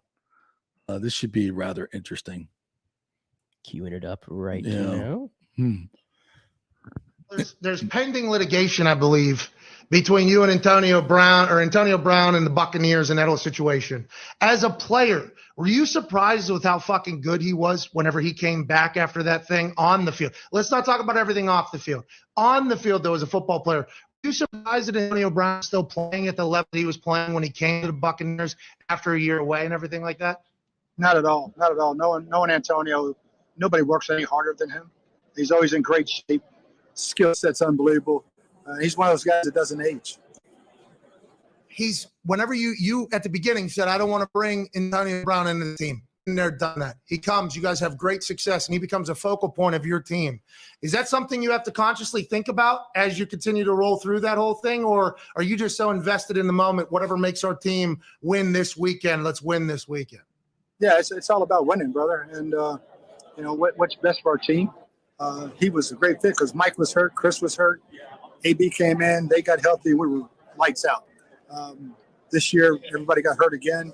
He got hurt, so it was just one of those things. I was sad the way it happened, but it happened. You think? There's a whole lot of nothing there. Mm-hmm. Sad the way it happened, but it happened. Yeah. Again, I don't know what Bruce is supposed to do with this guy. Like he had any choice in the matter. Like he disrobed, and first of all, he breaks curfew the night before, brings in the toilet liquor, then tells her that what I do tomorrow. Then says he's not going back in the game. Yelling for the ball at halftime. I want the rock, and then says I'm not going back. What is Bruce supposed to do? Okay, all right, you just go ahead and sit. Let me know when you want to play. No. I wish he would have said that, which he kind of did say finally when they allowed him to talk. We've heard Arians a couple times this year. We reached out to Rick Stroud about the latest reports about the rift. It was like, they told me they didn't want me to talk about it. So the organization really doesn't want him to talk about it. Because I think they know he's a bit of a loose cannon if he really wants to give his opinion on it. And remember during I think it was the Monday press conference after the Antonio Brown thing, he was very tight-lipped about everything. I was like, this is not Bruce. No. This is not Bruce. And then on Thursday of that week, he came out and said, really didn't want to talk about it. But, at that point, when Antonio's making all these ridiculous charges, you have to answer back. I don't understand. Your attorneys never want you to talk about anything. Just be quiet. Because it might hurt their case down the line. But it's definitely hurting your case to stay silent. Yeah. Like you might hurt your case down the line. I get that. But you're most definitely hurting your case in public opinion by not saying anything or not saying your version of the truth. And lawyers never pay attention to that. Yeah. They don't give a shit what your public reputation is because all they want to do is win in the courtroom. You should pay attention to your public reputation. Yeah. So when your lawyer says not to talk, I understand from a legal standpoint and you could get in trouble, but there's things that you can say and should say. And I think Bruce is like, screw that. I'm just going to tell the truth. Yeah. And when Bruce was silent on it and the organization told him not to say anything, and then 2 weeks later, he went and slapped Andrew Adams on the helmet. Yeah. When that happened, and Antonio Brown used that as canon, is to say, like, see? Exactly. Yeah. That's kind of what I think you're speaking to. Right. You gave Antonio Brown more ammunition to go after you. Right. Exactly. And that's why, it's always not in your best interest to stay silent, even though legally it might be. No, I don't think so. All right. Anything else we missed there? No, I don't believe so. Jason Light basically repeated a lot of what he said in the Good Morning Football interview we played yesterday, right? There was nothing drastically new in that. So we'll skip that. Let's take one more break, our final break. And when we come back, we'll get into the Carly Lloyd situation. We got some audio from her talking about what a nightmare it was to be on the team the last 7 years with Megan Rapinoe. And also we'll hear from Coach Cooper and the boys. Stay with us.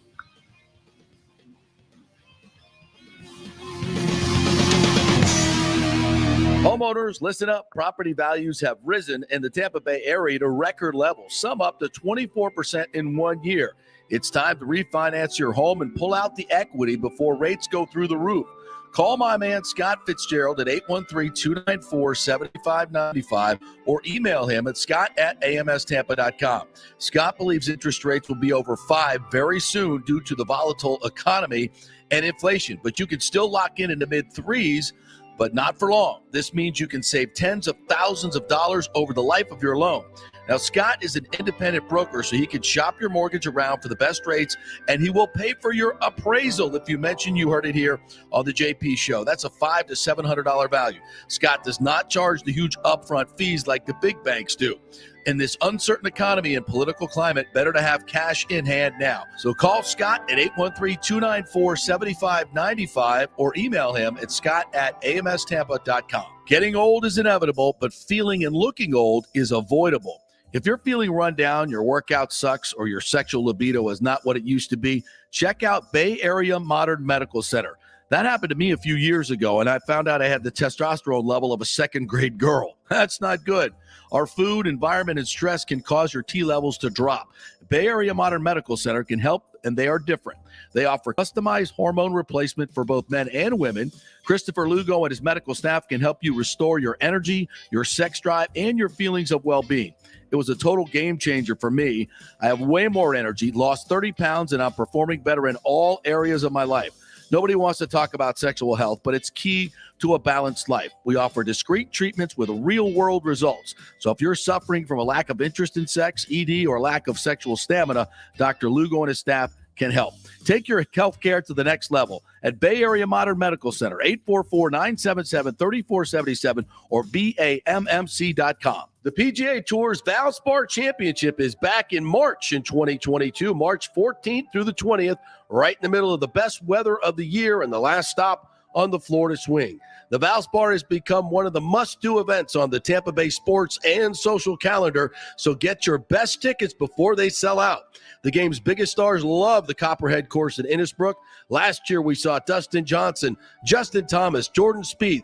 Wow, the crowds, and another star-studded field is expected again this year. Sam Burns took the title and will defend again at the Copperhead. This will be a full tournament with the return of Valspar Live, our free Saturday concert featuring Chris Young and Big and Rich, and other amenities including Chameleon Cove, the Hooters Owl's Nest, the Publix Chill Lounge, and other hospitality venues. Go to ValsparChampionship.com for tickets. The best premium hospitality areas will sell out, so don't wait. That's ValsparChampionship.com. JP here for my friend, attorney Christopher Palermo. If you are having issues with a claim on your homeowner's insurance from a sinkhole, storm damage, water intrusion, defective stucco, and construction defects, or any other issue, Christopher is your man. These big insurance companies didn't get rich paying out what you deserve. Chris founded his practice in 2009 with a passion to help all Floridians with disputes where they were forced to take on the powerful and needed a champion in their corner. Chris wants to make sure you will receive the most aggressive and compassionate representation. He has recovered millions in settlements on behalf of his clients facing defective stucco damage and other construction issues. So call Chris, mention the JP Show, and he will give you a free consultation. That's 813-221-5636, or go to PalermoPA.com. He's a fifth-generation Tampanian graduate of Jesuit High School and the University of Florida, and he cares deeply about you and the community. That's 221-5636 or PalermoPA.com. Are you selling your home or refinancing? JP here for Greenleaf Title. You choose the title company, not the realtor, and it makes a difference. You want a reputable company that will make sure your title is safe and secure. There are a lot of scammers out there right now. So go with a trusted company like Greenleaf Title. Plus, they will close anywhere, folks, and they will send a limo to pick you up to come to the closing. Yep, the great JP Limo Closing is back. All you got to do is give them a call at 727-258-6005 or go to greenleaftitle.com. We'll set up the limo for you. They'll come pick you up. Heck, we even picked up one couple, took them to Black Rock Restaurant, one of our favorite advertisers, and then to the closing. That's how they do it at Greenleaf Title. Great service. We'll close anywhere. The lowest fees in the business. 727-258-6005 or go to greenleaftitle.com. That's greenleaftitle.com. Pure sports. JP is back on. Welcome back. FanStream Sports. All right, welcome back. JP Peterson Show presented by, in our second hour, Bay Area Modern Medical Center. Check them out at BAMMC.com. Also, the Golden Diamond Source. Great folks over there, Julie and Steve Weintraub. They've got some great sales going on right now. There's always a great time to shop there. Anytime is a great time. A great selection of watches over there. If you guys are looking for a tag or looking for a rollie, they've got great used watches. If you want to sell some of your jewelry, just sneak into your wife's jewelry box, right? Get the stuff that she doesn't usually wear, right? Take it down there. You get the best prices for it. And then you go shopping with that money right there. Then you get her all new stuff. Right? She doesn't even miss the old stuff. You get her new stuff. It doesn't cost you anything. You already paid for it. Or somebody else did. And then you're getting her a gift. And boom. I mean, how does that not work out? That's a great idea, right? And point is, they pay the highest for old jewelry that you don't need, or she's not wearing, you're not wearing, whatever, and turn it into something new that she'll absolutely love, and it doesn't cost you anything. It's a great idea. The Golden Diamond Store is so good for engagement rings because Steve and Julie have been doing this for a long time. They have the greatest selection. They have individual stuffs like the Julie collection. Or the Emily collection, which you won't find anywhere else. So your lady won't see it on another woman's hand or around another woman's neck. So many good things to buy there and a great low-pressure sales approach. It's the Golden Diamond Source, 3800 Ulmerton Road, always online at thegoldendiamondsource.com. Couple things out there, interesting stories. Roman Abramovich, one of those Russian oligarchs who own Chelsea, is putting the up for sale, given the Russia's invasion of the Ukraine. As ESPN is reporting, the UK government, by passing stewardship and care of Chelsea onto its trustees on Saturday, a personal sanction coming from the premiership. So you're seeing sports get very much involved in politics and now wars, which is something I never thought I would see quite honestly. But, these are very, very public companies and people care. And if there's any good way for politics to get involved, if sports can somehow pressure another government to stop killing people, I'm for it. I mean, we don't get into the debate of what Russia's aims are here and whether they're legitimate or illegitimate. There's other ways to solve it besides killing innocent people, and that's no good. And it's horrible to see what's going on right now. So at least a lot of pressure being put on them from some of these sports leagues. That's not bad. Do we have the Carly Lloyd, speaking of politics and sports, before we get to Coach Cooper? Yeah, it's a little bit of a back and forth between her and Hope Solo on Hope Solo's podcast. And remember, Hope was fired by the team in 2016. Yes. For some issues that she had with a lot of the personalities on that team. Yeah. So she was kind of thrown into an outcast situation. And this is really interesting. Hearing Carly Lloyd, he may be one of the most popular players to ever play, most decorated players to play on the United States women's national team. Let's hear it. So it's going to be, and we'll have something from Hope after too as well. Okay. I'll go back and forth. About the culture and, even within our squad, I mean, the culture has changed. It was really tough and challenging to play these last several years. I mean, to be quite honest, I hated it. Wasn't fun going in. and it was only for love of the game, really, for me. That is, I wanted to win and I wanted to help the team, but the culture within the team was the worst I'd ever seen it. So I'm hoping that the future is bright and some things change.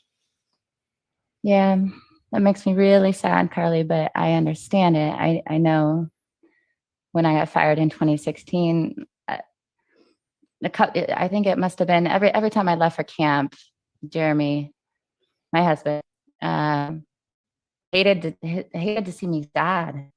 I didn't want to go to the culture of camp. I didn't want to go to the social aspect of camp. I wanted to train my ass off. You know how much I love training. I wanted to work my butt off. I wanted to compete. I wanted to play games, but I didn't want to be around everybody and the culture of the team. And it was really difficult. I don't think people understand how difficult emotionally and mentally that is. It's tough. It's tough. I just wanted to be a professional athlete. I wanted to be cutthroat and I wanted to win, but you still have to play the political game and the social game sometimes. And that's hard for, especially an introvert like myself. It was really difficult. That. Wow. I think that what's funny about this? I just went to the ESPN's front page. This story's not on there. I went to their soccer page. Not on there. You think that's going to be on there? No, never. No, not. Wrong politics for ESPN. Definitely not going to be on there. And these are two of the most popular players to ever play the game coming out and saying how toxic the environment is. And this story will be completely quashed. Nobody will talk about it. It's definitely notable, Carly Lloyd, because she's. Yes. I mean, come on.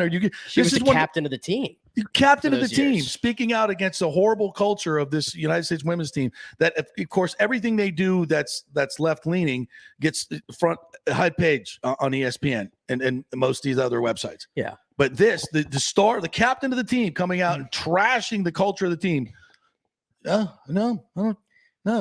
story here. Yeah, I think for me, like my experience, like with this, like cheering on this team, it's definitely like gotten a little bit harder for me to root for the team, and I don't know what it is. And I kind of like shifted away from the whole. They're wearing American jerseys and kneeling for our national anthem. Yeah, and that's what it is. I think if you don't have confidence on this radio show to say that bothers you, what yes, you can say it. It bothers you. Here's what I mean by that. Golly. Like people doing it in the NFL is one thing. That doesn't really bother me as much. I don't know about you. It doesn't really bother me as much.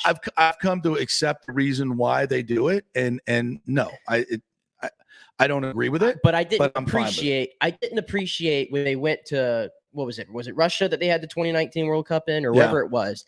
That kind of turned me off because I feel like you have to, and I know it's a thin line and people don't want to do it, but I think you have to separate everything. I'm not just saying left leaning, I mean everything when you put on a USA jersey. I think that's a different thing, and you go to another country. Totally agree. And that was my one thing that I think the 2019 World Cup, I barely watched. And every World Cup before that, I couldn't take my eyes off the screen. And it wasn't for any lack of they were a worse team or anything like that. It was the same people. It's just I just don't appreciate seeing that on the world stage. That's just me. Yeah, and I agree with you 100%. And I've said this about, the kneeling situation. Look, I think it represents something to protest of something that you might have on your mind that's going on in your country. But there's a lot of ways to do the protest. There's a lot of different ways to do protests. When you choose to kneel for the national anthem, which is, again, an iconic tradition, but not made up by me, not made up just by, this is an iconic tradition made up by a country. We have come to known this as respecting your country, respecting the military, the people that died for the flag. Now, you could say it's not about that. To me, that's bullcrap, because it's just, I can say I'm running out here with a Confederate flag, but it's not about slavery. Are you buying that? You don't get to choose what the iconic meanings are. It represents certain things for large groups of people. And if they get pissed off at it, they have every right to be pissed off at it. I mean, we're paying for their entire training. They make great money playing soccer on the backs of the American, maybe not be the taxpayer, but Americans who donate to this, corporations who donate, all that as well. They do get some government money as well. I think the message I'm just speaking specifically to the U.S. women's national team. I'm not speaking to the NFL thing. Right. just their issues alone, it just became so tiresome to hear about it. It wore me out. I didn't need to hear about it at every single game, after every game. At some point I just wanted to turn it off. Like I can't. This is why this is so important, is because these are the same people that want to be tolerant about LGBTQ and tolerant about everything and anything that the trans group wants to do. We're supposed to, completely bless it. And I'm sorry, I don't agree with that. And when other people like Carly Lloyd, who's the captain of the team, have different opinions, they have no time for it. They have no tolerance for that whatsoever. And that's hypocrisy. It's bullcrap. And now I'm glad she's finally speaking out. I just wish she would have had the courage to do it while she was playing. All right. But that's tough these days. I get it. It's really tough. Our thanks to Leo Haggerty, who joined us. Great job, Nick Geddes. Thank you guys for listening each and every. We really appreciate it. I know you might not agree with everything we say here, but we say it with our heart, and we invite alternate opinions anytime, anywhere. Hit me up on Twitter. I'd be happy to read it out on the air. So join us each and every day. We are live 10 to noon. We got some good guests coming on tomorrow. Hopefully have Anthony Becht on from the Combine, and we will talk to you then.